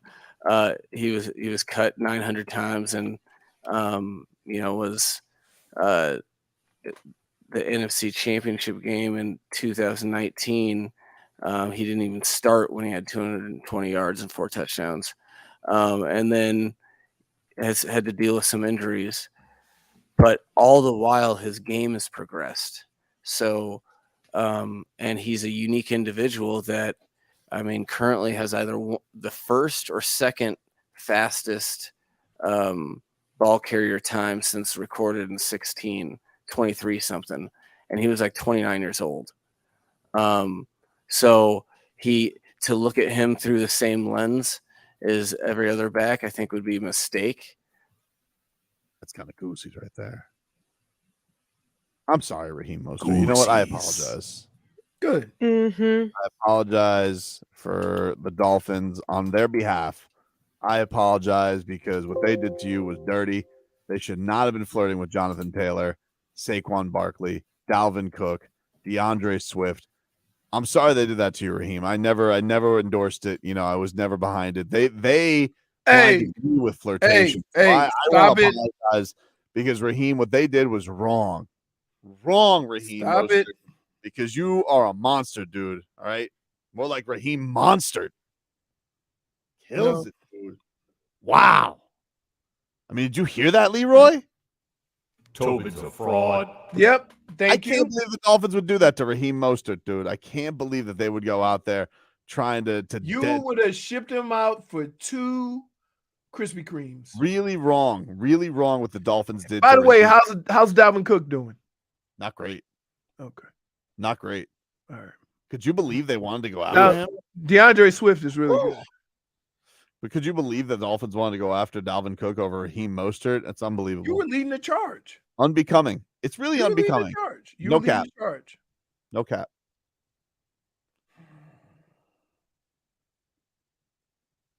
Tobin's black phrase of the day, no cap. And that's not even, I'm not even sure that's how you use it. No, that's cap. Okay. It's great. We know, Trevor. We know Tobin wanted Saquon Barkley. Nah. The Dolphins did. Can I ask you a question? Listen, I'm going to be a long. Why do you insist on lying? What am I lying about? Everything. I'm apologizing to Raheem Mostert. But what are you apologizing for? That the Dolphins would do that to him, man. That's really wrong. It's really wrong. So you apologize for the Dolphins. I am apologizing for that because they won't do it. You think McCochin has gone over? Hey, Raheem, sorry. Now your latest is, let's be clear.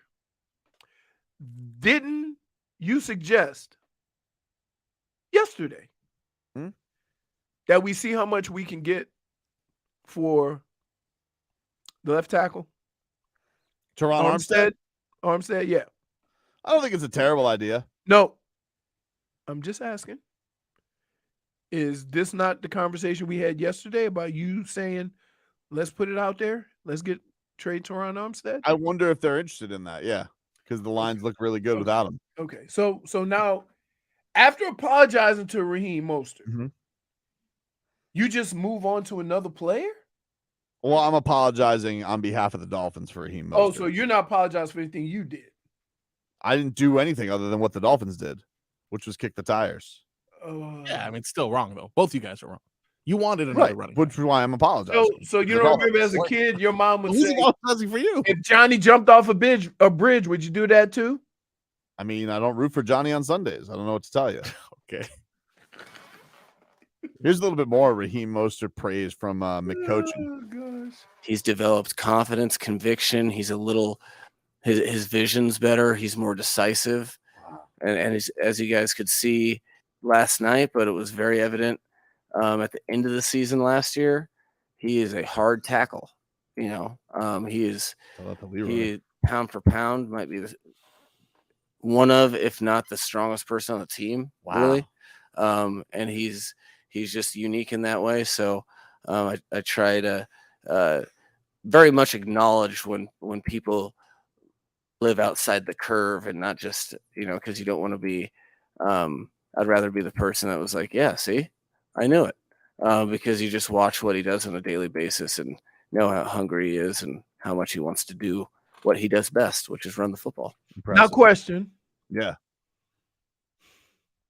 If Dalvin Cook would have came here for $4 million, you think he'd be saying the same thing? I don't know.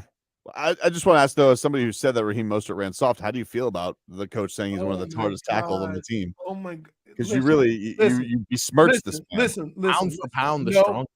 Listen to me, okay? What you are talking about and what I'm talking about are two different things, okay? When I said he was running soft, there was actual tape showing that. And then when he wasn't, when he was going back and forth with Jeff Wilson getting playing time, I immediately said, wow, ever since Jeff Wilson got here, most have been running a lot tougher. So you can change your mind just like I am. No, I didn't change my mind. He changed my mind. There's a difference. I'm speaking on nothing but facts. Sounds like you were speaking on opinion. No, I was not speaking on opinion. Like you can look on it. You can wait a minute. As a running back, you're questioning this? Well, as a man who was really hard to tackle, I think what you said last year, and I don't remember the exact quote, was you either got it or you don't. Run a little harder, softy. I think you said that. I don't remember what show it was, but I think you said that. Why would you say that about you know, this is a perfect example of this man trying to ruin my integrity and bring me down to his level. No, I'm not trying to bring you down. Because you're willy-nilly with comments about everybody, trading everybody, doing all this stuff, and I make a comment about what I see, and you trying to bring me down to say we're saying. I'm not trying to bring you down. Yes, you are. I'm not. I wouldn't do that. I would say, listen. You definitely are. Look at that little smirk. I am 100% agreeing. When I saw him play before Jeff Wilson got here, I thought he was running soft. And soon as I saw him, when Jeff Wilson started balling and he started playing, I said, gotta tell you, Raheem Mostert ain't doing it no more. I think we should all apologize. I didn't find another caveat to make me right. I didn't twist it. I didn't fax or change. No, he changed my mind by how he played. Hold on 1 second. Hey, what's up, RVA Richie? Richie. Hey, how are you? What's up, man? What do you want? Nothing. You guys, I was just in my car. Somebody jumped in the car, and they heard the Tua song, and the look that they had of just confusion and misunderstanding. It was the funniest thing ever, but I had to explain it and put it into context for them. Thank you, guys. All right. See you, RVA Richie. Thanks, man. That would be weird in Virginia. That would be weird in Virginia. That's a good point. No, but seriously, like you know, I'll apologize if you apologize. Okay. I don't have anything I've to heard this. apologize for. All right. I was commenting on his play, which was factual when I said it. Sandman says Leroy with zero accountability. Yep. Wow. Exactly.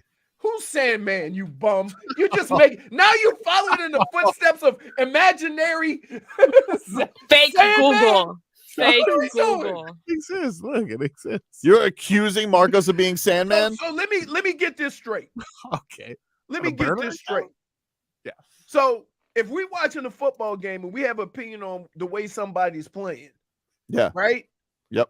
You can't say it because he may turn it around and then you'll be deemed a liar. No, you can say I'm what not. you want. I just think it's a little weird that you guys are getting at me because I wanted. No. I was interested in what the Dolphins were interested in. Whole And you're different calling me a situation. fraud because I can. You're trying to compare what me and you did, and they're two different things. I don't think they are. Okay, let me ask you a question. Regardless of what I said with how he was playing and how I then said he was playing later, right? Yeah. Have I ever said I wanted somebody else instead of Raheem Mostert? Are you saying that? No. Answer my question. Have I ever said I want somebody else instead of Raheem Mostert? In fact, when we were talking about going pay up for all these other running backs, I was the main guy saying no. Only reason you didn't want to do that though is because of Christian Wilkins, who you love more than family. So you weren't really doing it because of Raheem Mostert. You're doing it because you were greedy for your guy Christian Wilkins. Really? So you had selfish reasons. So that must mean I hate Zach Sieler. No, it doesn't mean you hate Zach Sieler. Because Zach Sieler got an extension. I didn't hold no ill will towards him. I think you hold a little ill will. No, I don't. Why would you bring it up? Because when we're talking about paying somebody money, because I wanted Christian Wilkins to get his, they went out and paid somebody. They paid Zach Sieler. And I said, good for him. So no. In fact, one of the main reasons why I said they shouldn't go out and sign another running back is why you need to show that you take care of your own. I don't really understand what the issue is here, though. I am apologizing to Raheem. No, Mostert. you're not. You are not apologizing. You're on trying behalf of the Miami Dolphins. Here we go. You're again. apologizing for the on Dolphins. behalf of the Dolphins. The Dolphins didn't say, you're the one that said it. The Dolphins didn't. Apologize. Shouldn't it be more important that the Dolphins apologize and that I apologize on behalf of the Miami Dolphins and I actually apologize? You know what? The reason why the Dolphins don't have to apologize is because they have something that you don't. What? You can make him happy by giving him money. They're not going to pay him. They just gave him a contract. What, like $2 million? $2 million more than you would have got somewhere else. Dude.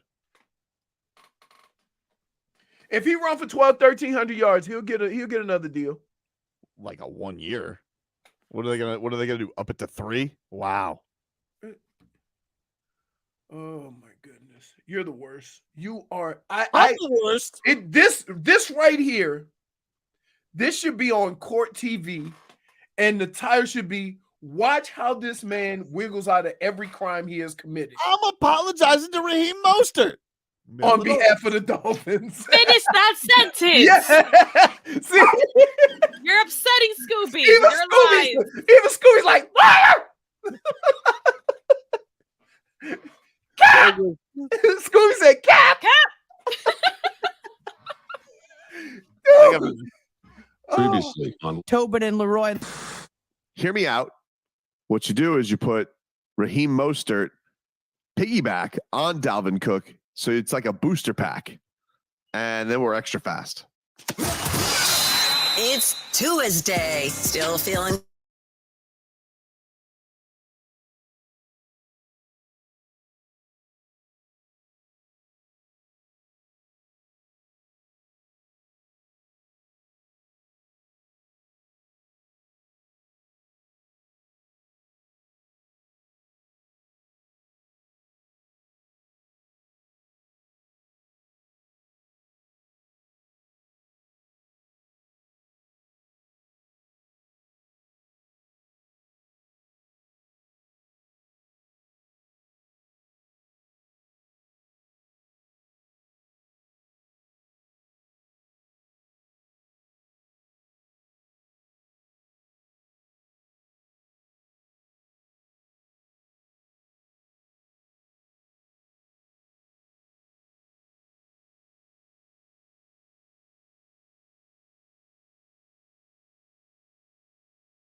Okay, welcome back.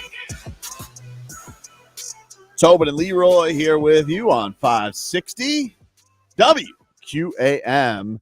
Take you up until 2 o'clock. Monday Night Football last night. It saw the Browns fall to the Steelers. And Deshaun Watson, not been fantastic. I do agree with the one guy, though, who said that he got screwed out of that pass interference towards the end of the game. He did. I will give you that. That definitely should have been pass interference. Joey Porter Jr. grabbed a fistful of jersey, 2 fistfuls of jersey, quite frankly. Yeah. And oh well, though. Oh well. Oh well. I mean, yeah, fine. That play, he got robbed. Like you mentioned earlier, the Browns sacrifice their entire moral status. And this guy was the highest paid quarterback, highest paid player of all time at a certain point. Most guaranteed money, at least. It's crazy. Yeah. Well, I mean, he wasn't going to sign with the Browns. I mean, they had to like really overpay for him to turn around and say, I want to come to the Browns. That's why they got him to stay in town. But it is interesting. Like, you sit here and the Miami Dolphins, think about this. The Miami Dolphins right now arguably have, I mean, what is Tua right now? Let's just say like power rankings of quarterbacks. He's got to be top 5. Top 5 for sure. Okay, let's just be generous about that. Because now, here's the thing. Forget When the you hear people talk about Tua, now they're starting to give him credit for last year. Oh, well, he's been as accurate. He was top 5 in this last year. Let's be generous and say top 5, even though he's the betting favorite to win the MVP. And you look at what Cleveland is going through right now with Deshaun Watson, and woof, you don't know if he's going to be good again. Well, and here's then the deal. There's quarterbacks all over this league that teams have made huge sacrifices for, right? So how much faith do you have in Justin Herbert? Is it the coach or is it him? Oh, let me tell you something. The coach is going to get the blame. He's going to get the blame. Right. But I'm telling you, but you already gave him $200 million. I watched the end of the game with this guy. Every single time you need him to do something critical, he takes a sack. Right. What about Justin Fields? They traded half their team.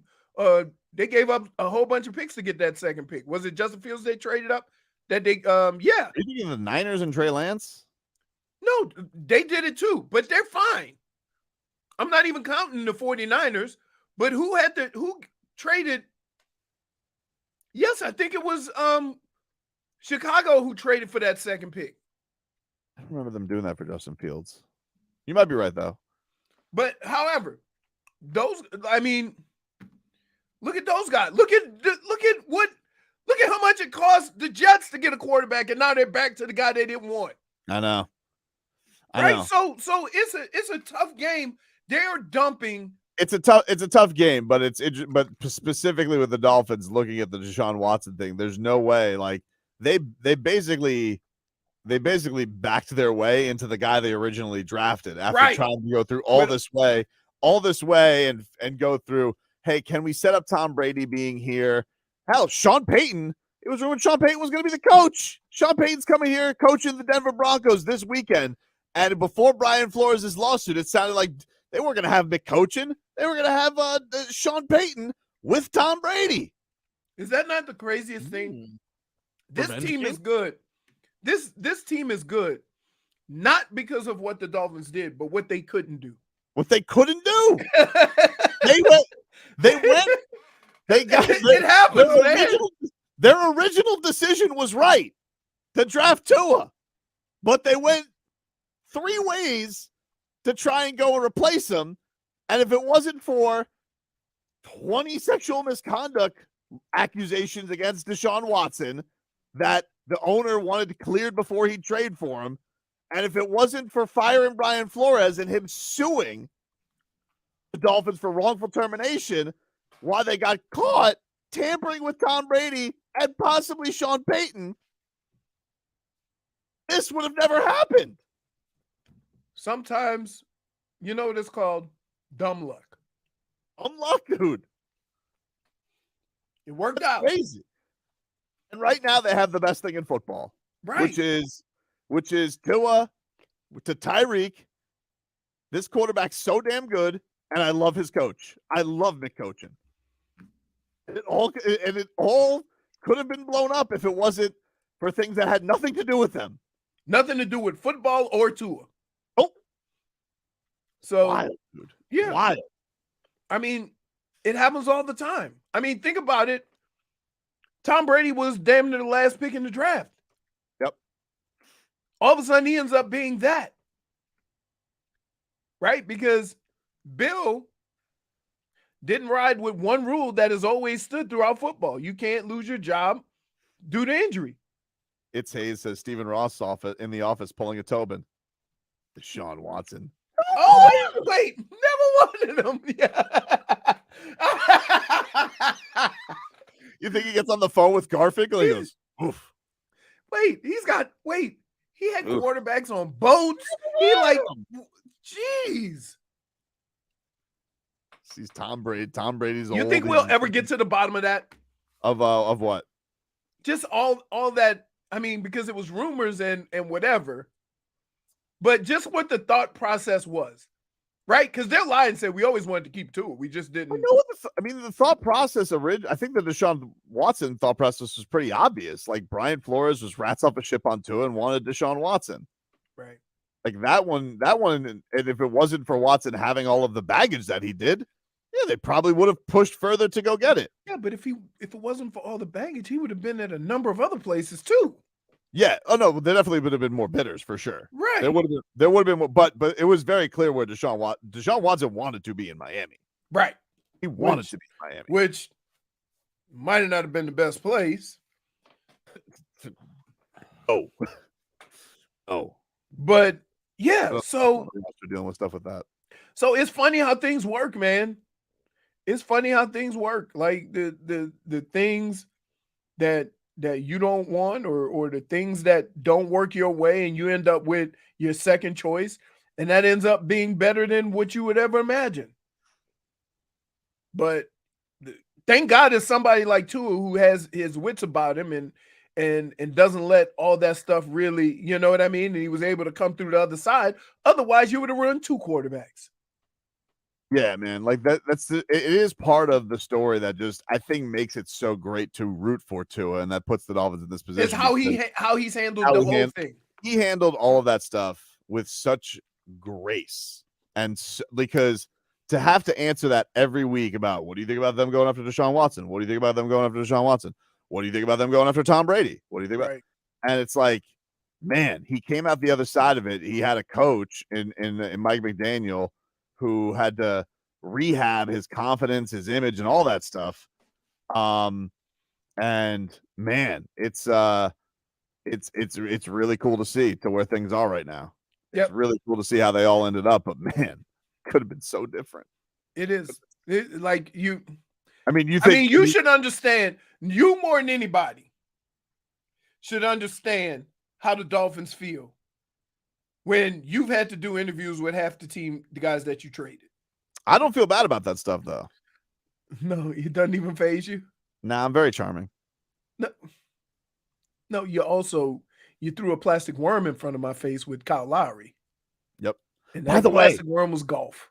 Apparently, I saw this on ESPN saying Marc Spears said that the reason Kyle Lowry was at this in Denver, so him and Chauncey Billups go way back, and apparently it's this golf tournament that he's been doing for years with him. We know Kyle Lowry loves golf, so he was in Boulder to do a golf tournament with. See, Chauncey. There you go.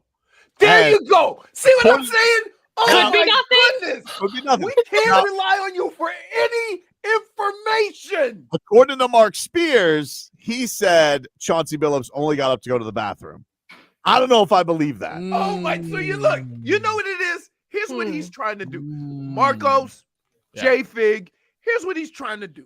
He's trying to position himself to be less wrong.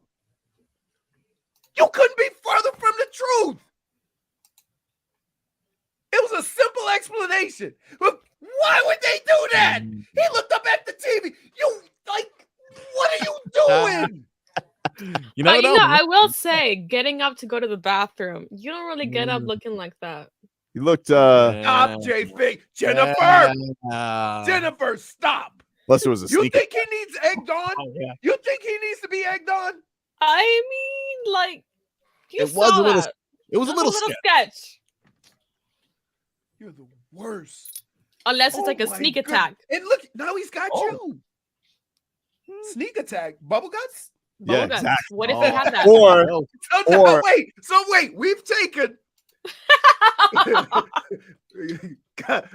We've taken all Kyle Lowry.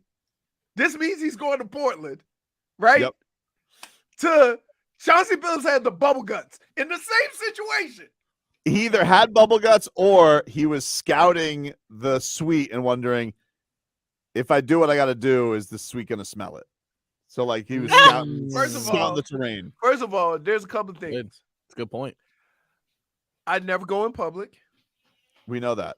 Smart. I would leave the game and go home. That's crazy. I would. But secondly, I would not be in there dropping bombs in a suite. You come out of that thing sweating. Not a suite. That chili. Woo! Like, cause you know, there's always that uncle that plays it off, right? Hey, woo! Don't go in there for a couple of minutes. Like, and just try to make it no big deal, right? No, no, no. Oh, 2-1 filthy. Yeah, it is.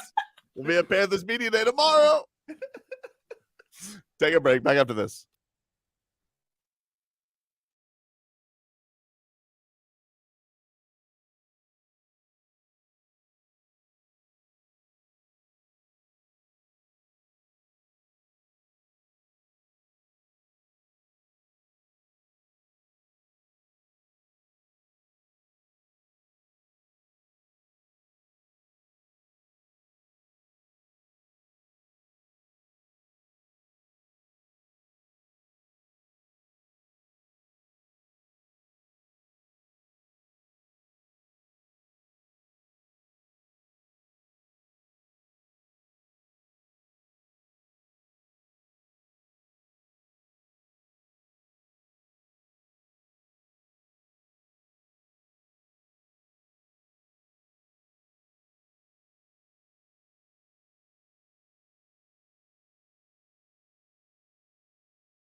Welcome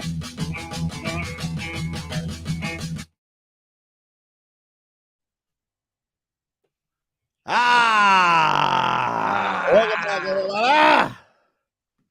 Fun show today, man. It's been fun. We've been having silly time. And if you guys want to take part and come watch this live, Miami Media School can make that happen. All you got to do is go to WQM's contest page and enter in the contest, and we'll draw a winner to come watch the show. You can take part in the goosies, the silly sauce, the shenanigans, the sports, all the things we got going on here in studio. Plus, you get a WQM swag bag. Enter now at WQM.com/contest. And Miami Media School, they help you gain the skills, advantages, and insights you need to become a sports broadcaster. Visit beonair.com for more information. They can always listen. If you need somebody to talk to the students, you let me know. All right. I'm an influence. Yeah, bad influence. For sure. What do you mean? Well, why would you say that? I don't know. Something about no cap this, no cap that. Could be something. Hard to say. That's what they're going to say. Part of the argument. 101. Pretty good, man. A Willie. Are they sure they want people to see what we do? Wiggle room tutorial. Because I got to tell you, it's pretty brutal. The only thing that sucks is I don't think people realize we have these same conversations when we're not on the air. Yeah, that's right. Marcos? Yes. You know what you look like? What do I look like? You look like you want to mix it up. You know what? You're right.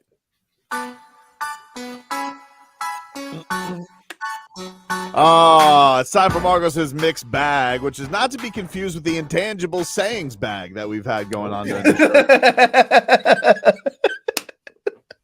show. Which is just man, so bad. What do we got, Marcos? What's in the mixed bag today? We are going to start with one of the best athletes in NFL football, talking about one of the best athletes in college football.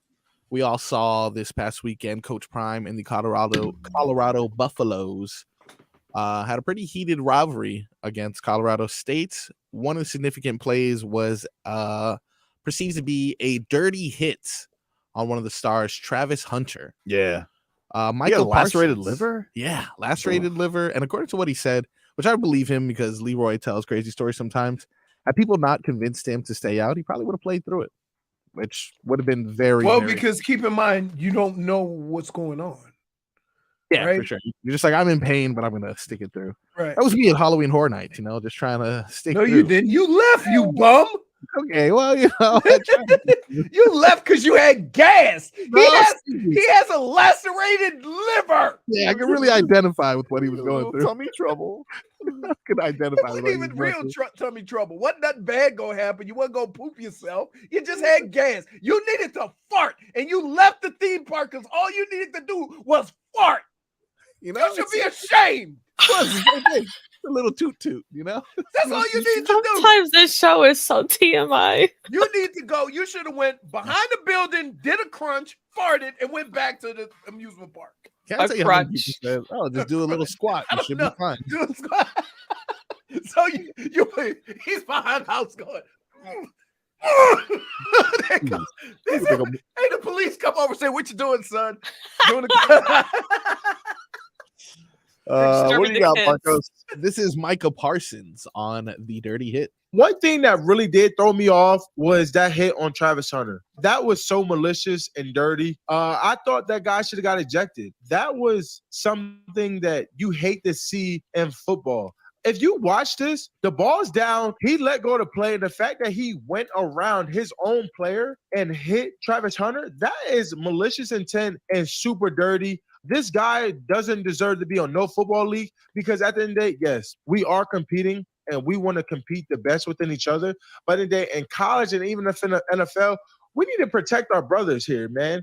Listen, life is way bigger past football, but this right here is not okay. Travis Hunter, you don't deserve that, brother. You way bigger than this moment. And the one thing I respect about Travis, he tried to get back and fight and get back in that game. And that tells you a lot about the competitor he is, who he wants to be, and where he's going in life. And Trav, keep balling, brother. You doing something that no one's seen at the college level to be the efficient and as good as you are both ways in college football. Yeah, you doing your thing, brother.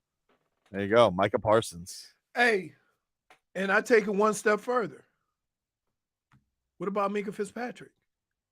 If we protecting our brothers, brutal. Why would you go after somebody's knee that's being held up and can't defend himself? That was brutal, dude. You see what I'm saying? Brutal. It was so brutal. I don't care. I never cared. Listen, I never cared how somebody hit me if we one-on-one, right?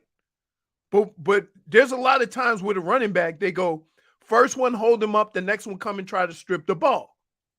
I got that. But then you can't go hold him up and then take his knee out. That was like so here's the kicker. If the offensive line did that, it's a penalty. If a guy's blocking you up high and then somebody come hit you low, that's a 15-yard penalty. So not only do you have the position that has the shortest lifespan, but there is nothing to protect them from acts like that. Cowardly acts like that. Stun Steve says Leroy can't make fun of Marcos leaving for having gas when he said he'd leave a game to go boo-boo. Dude, there's a difference. No. Hold on. Buxton,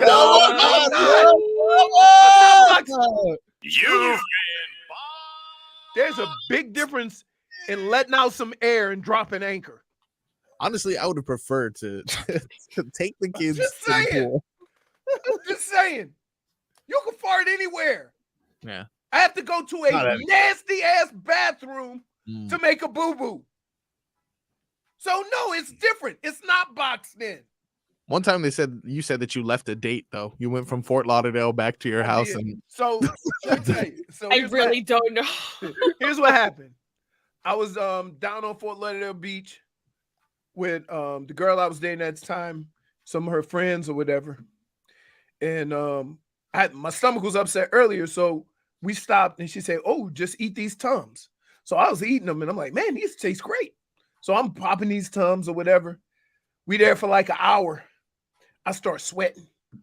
I'm like, "Oh my goodness." I said, "Oh," I went to the bathroom and I just smelled the bathroom. So I left her a $100. I said, "I'll be right back." Right. And then I came back like an hour later. She said, "You went home, didn't you?" I said, "Yes, I did." What else is in the mixed bag, Marcos? We are going to take it from dirty hits to something a little bit more lighthearted. We all saw Mike McDaniel running away from the Sunday Night Football camera crew, He's right? the best. Adorable. What a rascal. One of his signature moments. I'm sure when we think back, we're going to think of all his victories and that one time he ran really fast. This is McDaniel on exactly how fast he was sprinting. Speaking of miles per hour, what was yours last night at halftime? You know what? They I don't know what you're talking about. That's how I always jog in. No, it's not. You've seen me. It was probably a split.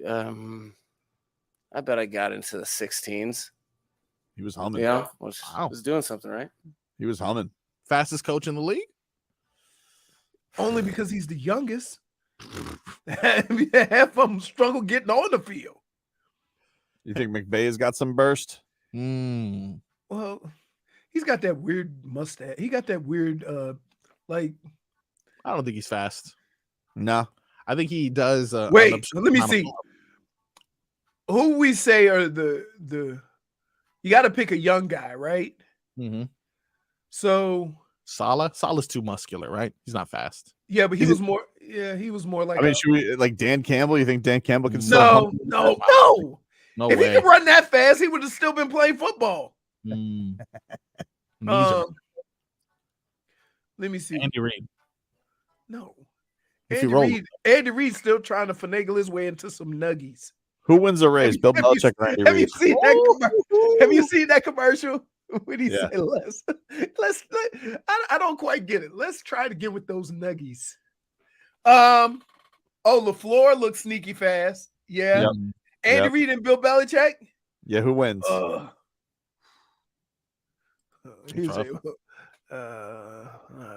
We win. The viewers win in that one. Did you see? They usually pull it up once a year. Andy Reid when he was like 10, pump, pass, and kick when he looks like a grown ass man. Yep. Oh my goodness. What else in the mixed bag, Marcos?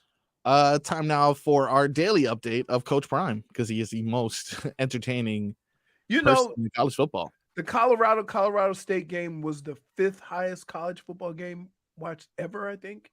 Ever? They said yes. Wow. That's how big it was. Wow. This is Deion Sanders, a little Q&A here on who is the best coach in college football. Who's the best coach in college football today? Let me see. Let me see a mirror so I can look at it. You feel that? What, you think I'm gonna sit up here and tell you somebody else? You think that's the way I operate? That somebody else got that on me?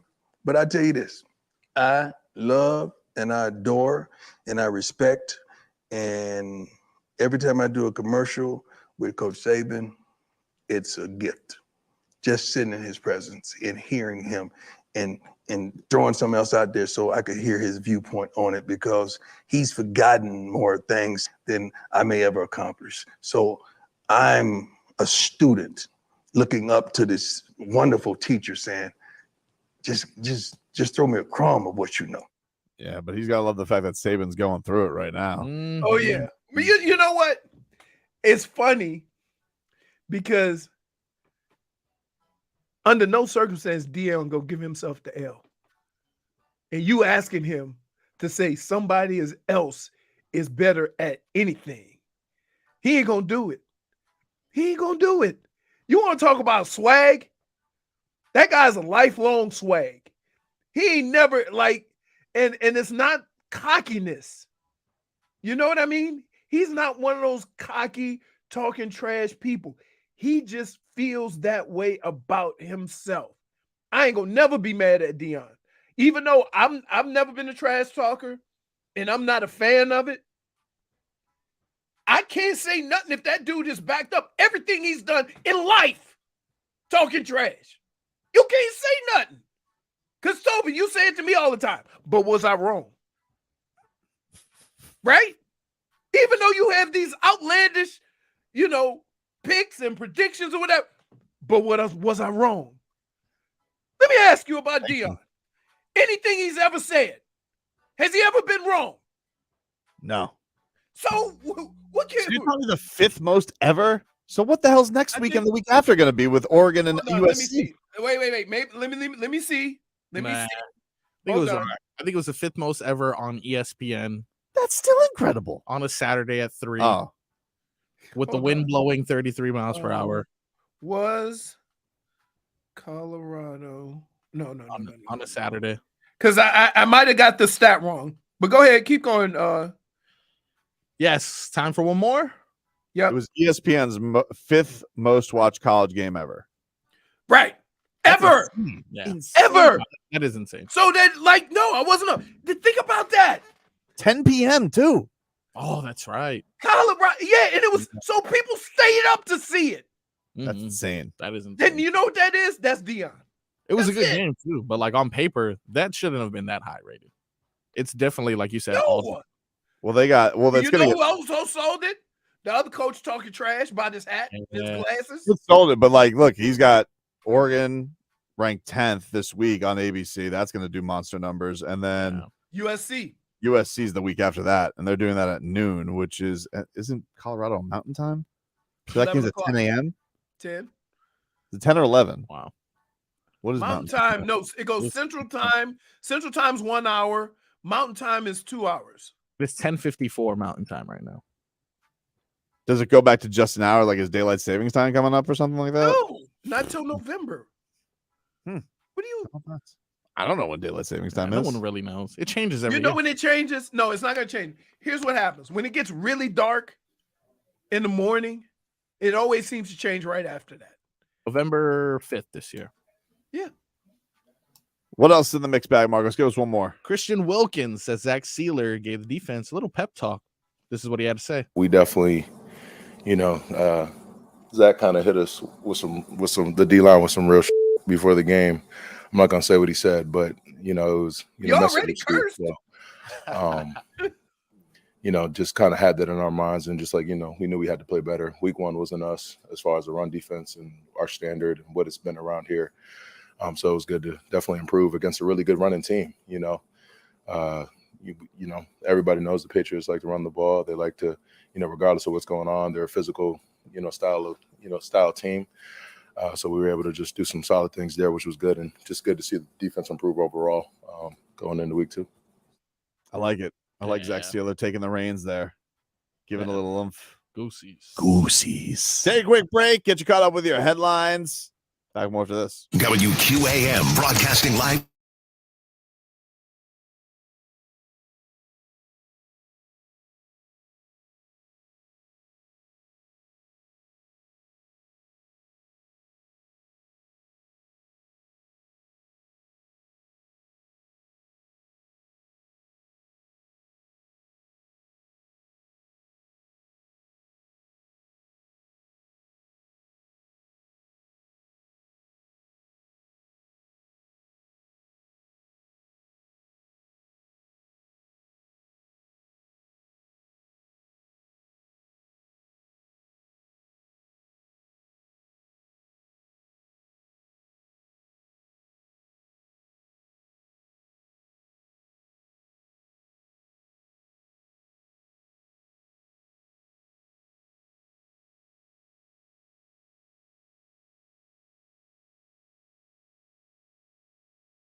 Hey, you went flying Bentley spur. Hey, you went driving around the world. Hey, you went brown like a squirrel. Welcome back, everybody. Tobin and Leroy here with you. Final hour of the program. Leroy. That's what we call this? A program? Yeah. Yeah, use that term loosely. Loosely, yeah. I mean, we just talking about taking boo-boos and farting. Can you give us a weather update from the Demesman and Dover I sure can. YourAccidentAttorneys.com. Free consultation 24/7. Call them at 866-954. Let me get. Oh, mostly cloudy. Winds are coming out of the west. Wait, no. Take that back.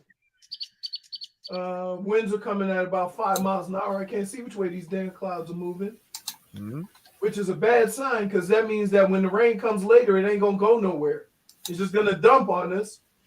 As JFig gave us an update yesterday, why is there a hurricane in South Florida? It was a hurricane. Expect more of the same today, later on in the evening, because as my sources have told me, there's a cold front that's stalling right over us. So you're going to get some rain in the evening. Pretty bad rain, by the way. So be safe driving home. Yeesh. I don't know why when it rains in South Florida, nobody knows how to drive. Oh, and they changed the rule. You can put your hazards on now. They've been changed that, though. Yeah, they've been changed it, but still. It doesn't mean you got to drive. It doesn't mean you got to drive 5 miles an hour. Marcos, how did you do? Oh, wait. Sorry. 89 degrees. 90 degrees right now. East 8 miles per hour is where they got the winds coming from, with a scattered thunderstorms on the radar, 66% chance of rain. If it does rain in your area, though, it's gonna rain. It's gonna rain. So hard. It's gonna rain. He's a golfer. Let's get to some headlines brought to you by the new Palmetto Ford Truck Super Center. Why buy your truck at a car store? Palmetto Ford. We know trucks. Right. The Panthers. How about this? Panthers. We ask them tomorrow. We'll see this tomorrow because we are going to be at the Panthers' new home, which is not FLA Live Arena anymore. It is Amerant Bank Arena. Oh, really? Yep. Okay. So there you go. Okay. It's the new home of the Amerant. Panthers. I even know what that Bank little. They do Arena. the weird thing with the A. Yes. In fact, that's kind of how their logo looks now. But They already changed the signs. Yep. I'll tell you what. For a few $1 million, boy, they'll get that stuff off that stadium quick, right? Oh yeah, for sure. You remember how fast the airplane went off the top of the arena? That actually wasn't fast. That took a little bit of time. I mean, but I know they got that Bitcoin thing off of there. Yeah, you had to. Shameful. I mean, well, you took the money.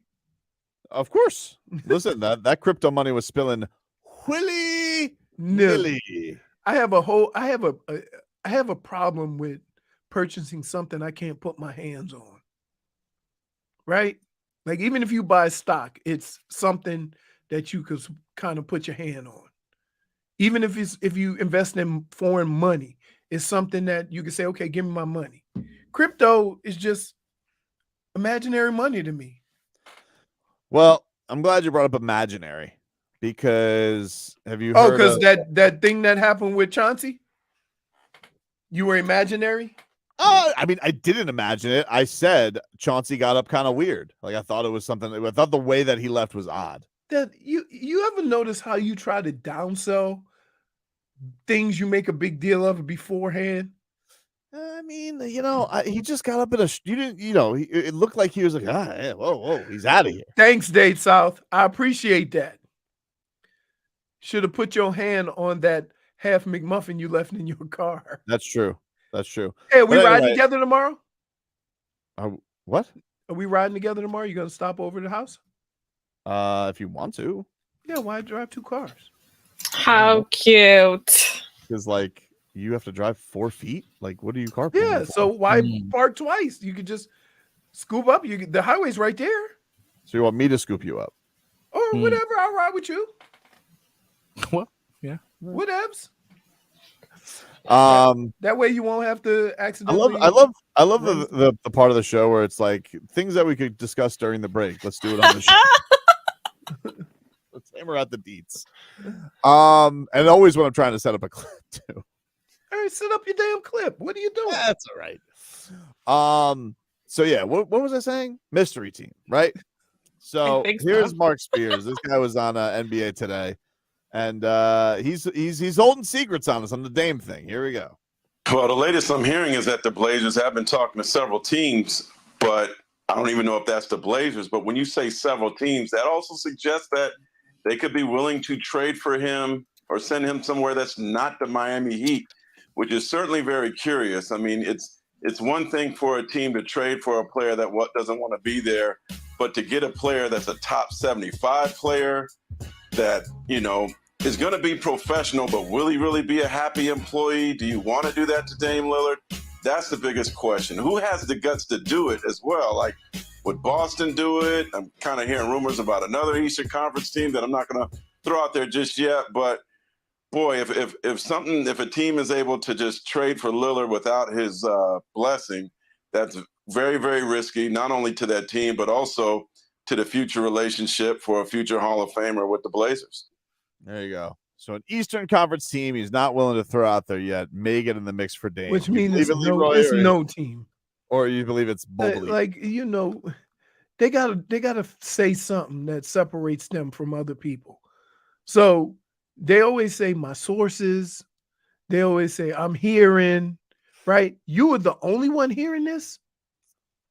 Nobody else in the basketball world is hearing this but you. Mystery Eastern Conference team. Right. No, I ain't buying Not it. Boston. Not Boston, because he said it's not. He's like, well, another off of Boston. So it's not Boston. I'm not buying. I'm not. No. Like, come on, man. This is why we always feel like we have to listen to these people, right? And I'm not saying they're not knowledgeable and they're not on the inside. Mm-hmm. But sometimes when they don't know nothing, they can still talk like they know nothing, but say something. They go, could be something, could be nothing. Then you fall for it every time. I'm not falling for it though. Really? What? Like I'm not falling. I'd say it's 95% chance before the season starts, Dame Lillard will be a Miami Heat player. Put that on the crawl. You can put it on there. Put it on the crawl. Call him. You know why? Because that's what Dame said to me. I have the source. He does seem like he's just like Dame has made it. We know what Dame wants, though. It's just about this Cronin who's trying to save face with his people. That's it. That's all this is. Because this deal could have been done 2 months ago. He's trying to save face with his people because guess what? Here's the crazy thing about all this. They knew this was coming when they drafted Scoot. So why are you shocked? And if you were smart, you would have tried to do something during the draft. Right? Because you knew you were going to draft Scoot. You knew you were going to have a problem with Dame. So why not just take care of it then? But he's so much smarter than everybody else in the league. And no, we're going to do best with the Portland Trailblazers. Really? How is Portland going to turn on that man if he do Dame dirty? Luis and Sychronos think the mystery team is Toronto. Toronto does reek of mystery team. Like if any they team always seem to have enough to get trades, right? Well, they do. They got good players. I mean, like if you wanted to trade like OG Anunoby, like he's really good. You know, is he better than Tyler Herro? I mean, he's a better two-way player, I would say that. But you know, what's his ceiling as a player? We don't really know. He's kind of like always been the fourth most important Raptor. You know, Pascal Siakam doesn't feel like he's on really the same timeline as them. Feels like they're going to flip him, but. With Toronto, I mean, they got in the game for Kawhi. They have been there before, but he's not. This isn't a one-year rental. You're getting a guy with $200 million on his contract in 4 years. I don't know. Dame on YouTube say players still don't have a choice. Not in that sport, dude. They have a big voice. In that sport, it's totally different. Yeah, players have all of them. I think honestly, I think when you say Dame on YouTube, there's actually a chatter named Dame, which I would say, Dame, if you wouldn't mind, could you change your handle to something less confusing? Respectfully. Could you put it like Silly Sauce Dame for the purposes of this show?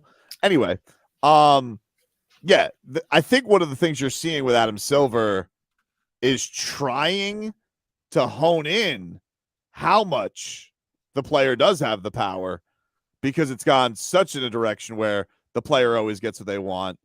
But I just find that it's weird you're making an example out of one of the greatest guys in the league. That's what's strange to me. Not players, guys. Yeah, he's just like such a stand-up dude. This is the guy we make an example out of. It's so odd to me. Is there a player who has been more loyal to their team despite what the team has done to help him? I can't think of a guy. That he just said, I'm going to ride out with Portland. No, not that comes to mind. Here was Windhorst. Windhorst was on his podcast. This is where he says what the Portland Trailblazers want. I just think that what the Blazers want, if they're dealing with one team, if it is Miami or nothing, they want what the Nets got from the Suns, which is the Suns literally scrounging. But they're just not getting that. I understand that. And a year ago right now, the Nets weren't getting it from the Suns, whatever initial talks that they had.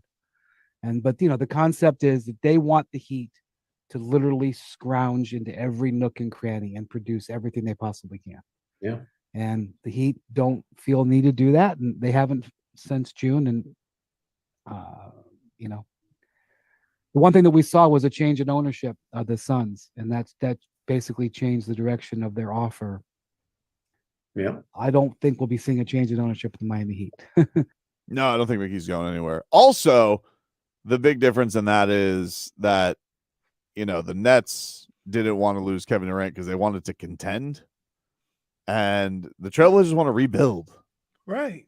They're not here to have their record look better because they have Damian Lillard. I'd imagine they just want kind of a clean slate and let Scoot Henderson be their star. The one thing I guess is going to be not acting that way, though. No, they're not. And I think the thing that is going to be interesting with the Heat and this whole idea of like what is from their perspective, because maybe they've been annoyed all summer because we hadn't seen this with the Heat before. And Pat Riley, kind of told Tom Thibodeau, ironically with Jimmy Butler, told Tom Thibodeau,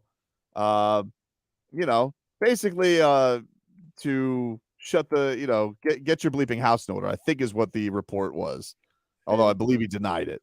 Dame changed his name. Tobin's lapdog. Appreciate it. Thank you, buddy. But it's so do the Heat, is there a point where the Heat get to this talks and they don't want to really give up anything because they're so cocky in it and that costs them Dame? I don't know. I think that's really the only danger there.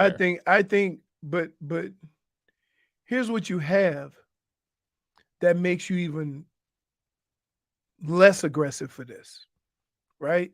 To where you feel you don't have to give up the house or the farm. And that is, you have two young players who really look like they can play, right? And then you have a healthy team. So you bring back that healthy team, you bring back those 6'6", 6'8" wings, right? And then we start talking, and you're like, you know what? It could get to the point where I want to see this play out. Yes, and I get you there, but also then you have your own star who just turned 34 this week, and he's like, "Hey, man, I want Dame." But I think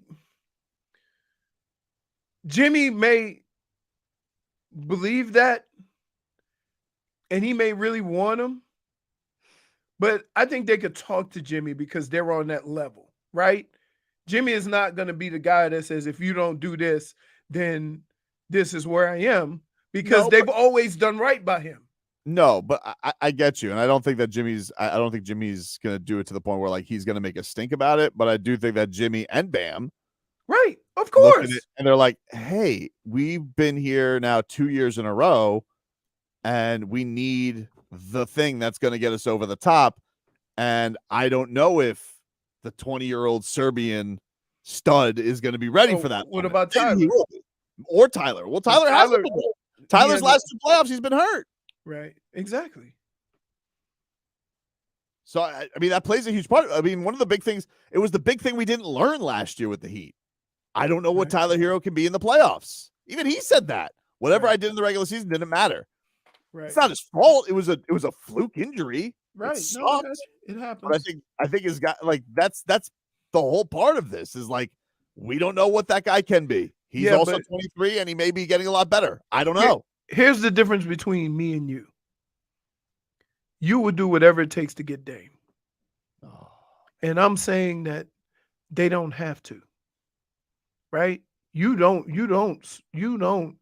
give in to Portland when nobody else is going to deal for him. You see what I mean? And they have to understand that too. There's no competition for this. But I don't want to lose to a mystery team, Leroy. There you go. We just had the conversation about the mystery team, right? See what I'm saying? Look, lose. Are you the guy? If I don't someone's want like, Damian Lillard to go to Canada. do you want $100 or whatever's in this mystery box? And you're like, I don't know. No, I'm telling you. He's the worst. He's gonna get the bag of poop. Cause he ain't gonna take the $100. That's right, Smeathan. Leroy does not negotiate with terrorists. I'm not just gonna give you what you asked for. It's called negotiating. You need to understand your strength in this negotiation and understand our strength. Because guess what? If Dame don't play for you, that makes us better than you. So how are you going to get your team better? Take a quick break. Back with more after this.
Got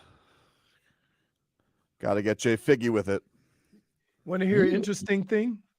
Yes. I was perusing Twitter. Yep. Guess who's leading the league in passing? I think it's Kirk Cousins, isn't it? Jordan Love. No. College. Oh. Shador Sanders? Nope. TVD? Nope. Oh. Who? Zach Wilson's brother. Really? Wow. Yes. Let me get the Who does he play stat. for? He plays for, I don't even know. Broward College. It's CHAR. Charlotte? I don't know. He has 1,832 yards and 18 touchdowns in 5 games. Jeez. I don't know who he plays for. They don't have anything on their helmet, and the football's covering up the If Utah. I was gonna say if it's Isaac Wilson, he plays for Utah. Isaac Wilson.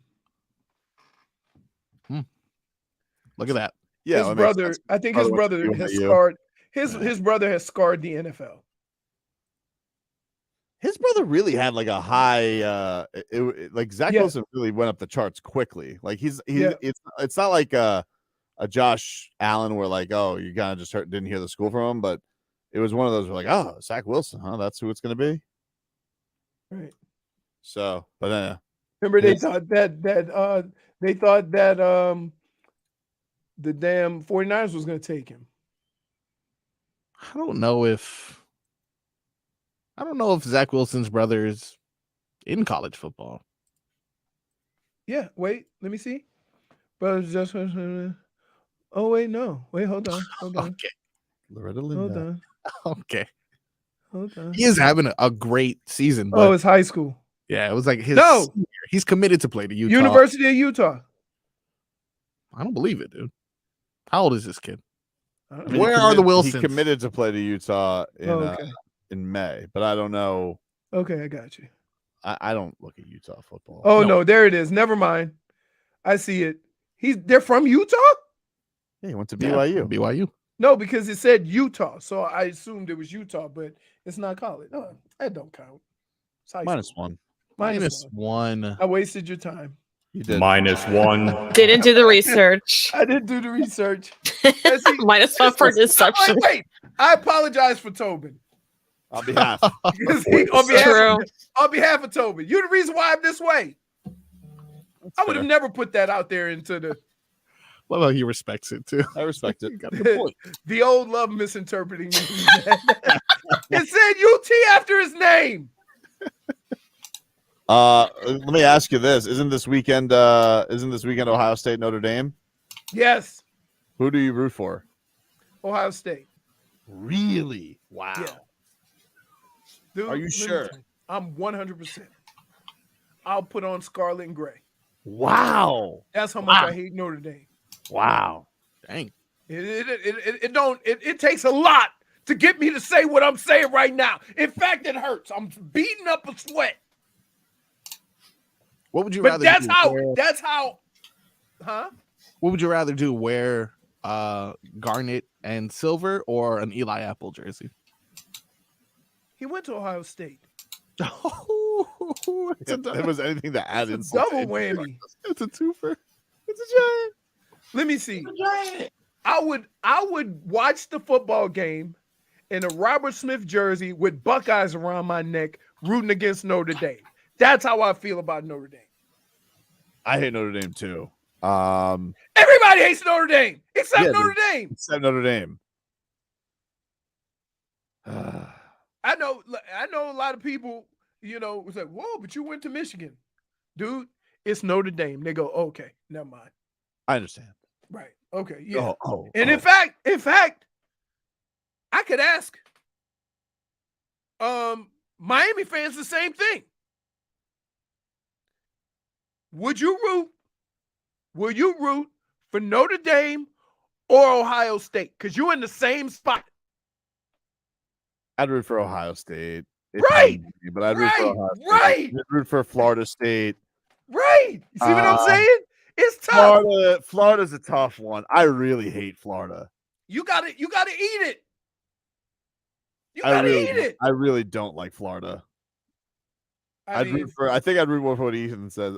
For what Schmeathan says, and he says I'd root for an earthquake. jeez. Leroy is a Hall of Fame yapper. I've been known to talk. That's true. By the way, the Canes 23.5-point favorites this week going to Temple. Oh yeah. Temple so far this year. I like that. They're 2-1. They beat Akron by 3. They lost to Rutgers 36-7. Woo! Wait. So Ooh, do we need to revisit the Rutgers rule? Because I think Michigan plays Rutgers this week. We'll have to ask Robbie. Yeah. There's a rule? Yeah. Oh, dude, we made a killing. Listen, there's two things on this show that we've made a killing on. Nice. There's two things we've made a killing on over the years. The over for the Panthers, I made a killing one year. And Rutgers getting beat. All right. First of all, we called it the Rutgers rule. Don't bring up the over train tomorrow because I think we're going to talk to our guy. No. Yeah. By the way, I cannot bring up the over train when they just played in the Stanley Cup Finals. I think, and by the way, I was just alerted to this. You know what tomorrow is? What? Sergei Bobrovsky's birthday. Oh. Should we bring him a fun cake or something? Bring him a cupcake. We should bring him a cupcake. That'd be cute. I'll bring him a bun cake. I'll And go then, pick up a bun cake. One of them little bun cakes. Temple beat Norfolk State 41-9. Huh. Yeah. Tennessee. Temple. Tennessee just lost to Florida, which was wow. I know. As bad as Florida looked, and as the way everybody was praising Tennessee, they went out and got thumped. Tennessee's just SEC Clemson. They'll disappoint you most of the time. No, they're not. They're not even up there because Clemson has won a national championship. Did they win one or two national championships? They won 2. 2. So Yeah, how can you can't put Tennessee in that? Yeah, they would just, but like, remember before that, it was Clemsoning. That was always the thing. Clemson was going to be the big before thing. they won. Yeah, go undefeated in the ACC and then get to the playoff and yeah. Take a quick break. Wrap things up on the other side.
girls, them sugar. All right. Welcome back, everybody. Tobin and Leroy here with you, 560 WQAM. I was on the internet again. Oh, no. Because Zach Wilson was trending. And so I just went into the whole Zach Wilson and mom's best friend thing. And I was reading stuff about it. Is and that I'm why like, he's trending? Yeah, I don't think so. But I'm like looking at all these people from Utah. And I'm thinking, who knew? She has 6 kids, first of all. Right? And every picture I see is they're all have blonde hair and are smoking. I'm like, Utah got it like that, huh? The kids are they're smoking. No, her mom's friends, every picture I see taken with the Wilson family and some other people, everybody's smoking. I gotcha. No cap. That just doesn't make sense. Okay.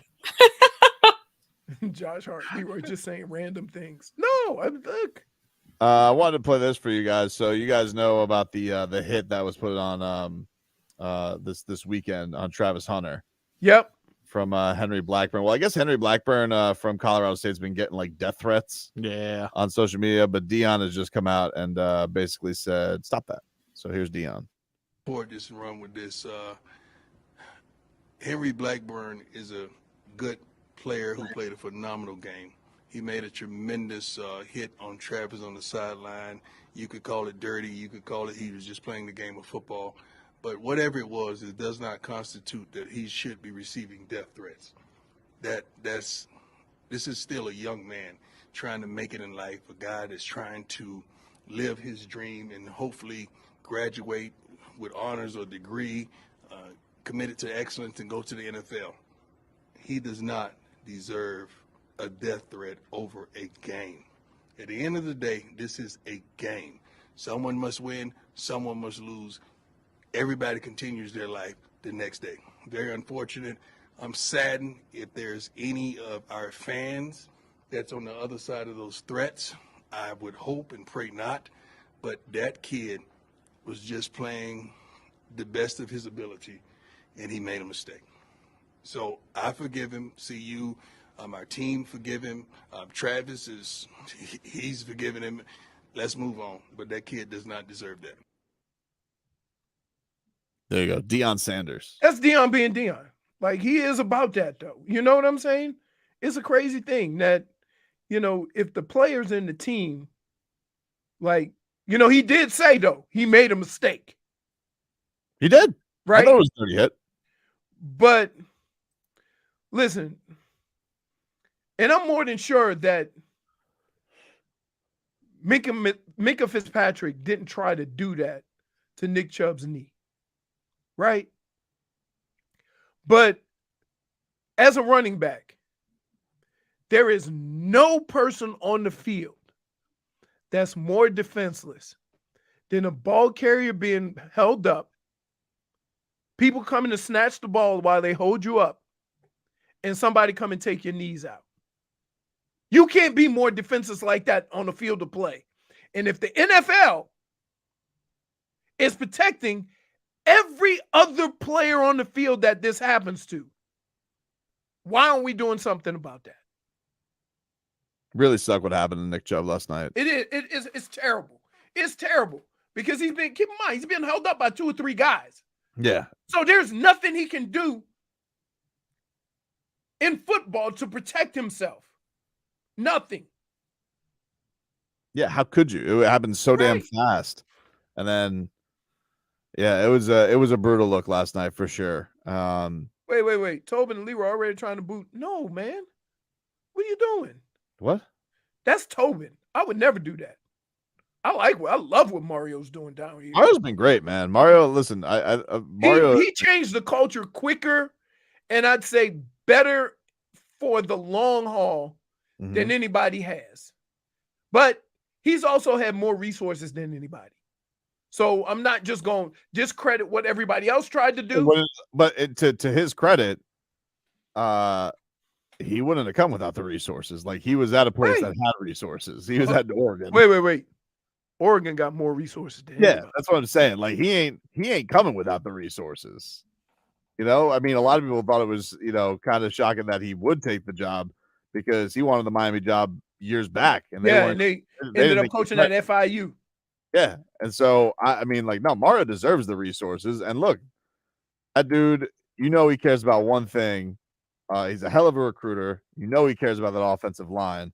That offensive line looks mauling this year. Yep. That's exciting because, I mean, it's been too many years with this Canes team where, you don't even think your quarterback has a prayer. They got a talented quarterback. We knew they had a talented quarterback. So now he's got great offensive line in front of him, what seems like a great offensive line in front of him. Wide receivers that worked their ass off in the offseason. Yep. We knew Restrepo was good, but these other guys have stepped it up. The coordinators seem more on the same page. They seem like they're on page with them with Shan Dawson and Lance Guidry. Guidry's got these dudes flying all over the place. I love James Williams. That guy, he plays with an edge. He plays, it's one of, and by the way, does it without getting swag penalties, which is great. Uh-oh. What? I just heard a little rumble outside. Listen, man, I didn't know. It's coming. Yeah, it's gotten very dark over here. Yeah. And it's thundering. Usually when you go, uh-oh, like No, that's oh no. Gotta be careful. That's oh no. Fair point. Fair point. With That's the not high uh-oh. pitch. That's Oh, not no. uh-oh. Oh no. Come on, man. We haven't been doing the show long enough. You don't know. Fair point by Dade South. Both coordinators from Louisiana. Think that has something to do with it, Leroy? Could be. Can't rule it out. I would say that Louisiana is one of the smaller states that puts out a lot of NFL talent, a lot of major college talent. And a lot of the people from Louisiana don't have the resources. Like, they don't have the resources that you do in Florida. But I'll tell you this. I remember last year watching American Heritage playing a playoff game, and you could just walk into the game and buy a ticket. And that wouldn't happen in Louisiana. Like, in Louisiana, we played a playoff game. They had to close the highway because the highway was over the stadium, and people were parking on the highway and looking over into the stadium. Like on the overpass? Yeah. I'm telling you. It's Yeah, crazy. Save some money. It does save you money. I like that. They're gonna put the drapes over like in Vegas for F1. Oh, well, you can't see. No, you know where they do that? Rolling Loud. They put the Really? tarp up on the fence. Oh yeah, on the fence. Yeah. Yeah, that F1 man, like they're trying to get every dime they can get from people to build it in Vegas. It's like crazy what they're doing I there. didn't realize they put up curtains to prevent you from. Yeah, I think unless like the hotel pays like whatever the sum of money is. Oh my god. No, you know what? No, they when we were in Vegas, remember they were selling packages to the hotels that Yeah, saw and they were like $4,000 a night. but if they didn't do it, like they get blacked out. Like they're gonna put up yeah. What? They were gonna put up like tarps so they couldn't see if the hotels didn't get in the game. Which is impossible. I know. Put a tarp up for 35 floor hotel. I don't know, but what they should have done is they need to make a taller foul pole so that we could have known last night that Jorge Soler hit that damn home run. That's our show for today, ladies and gentlemen. Everybody have a fantastic rest of your day. We can't wait to be a Panthers Media Day tomorrow. And also an exciting day. Speaking of the Marlins, tomorrow, every single hour on the station, we are giving away a pair of tickets to Marlins and Brewers for the weekend. So keep on listening and be tuned in if you want to go see this Marlins playoff race. They need a big one tonight. They got the second game of this series against the Mets. They got screwed by Buck Showalter and his buddy Umps yesterday. So hopefully they can go out there and win this, because this one is going to be apparently 13 versus 9. Apparently that's what we're doing today. We're just adding to it. Anyway, that's our show for today, everybody. We'll talk to you guys tomorrow. Peace. I would call that a mistake stink. A mistake, if you will. Been a scramble and a gamble. Okay. Loose goose floozy. You're finished. Hope you mother have a good day.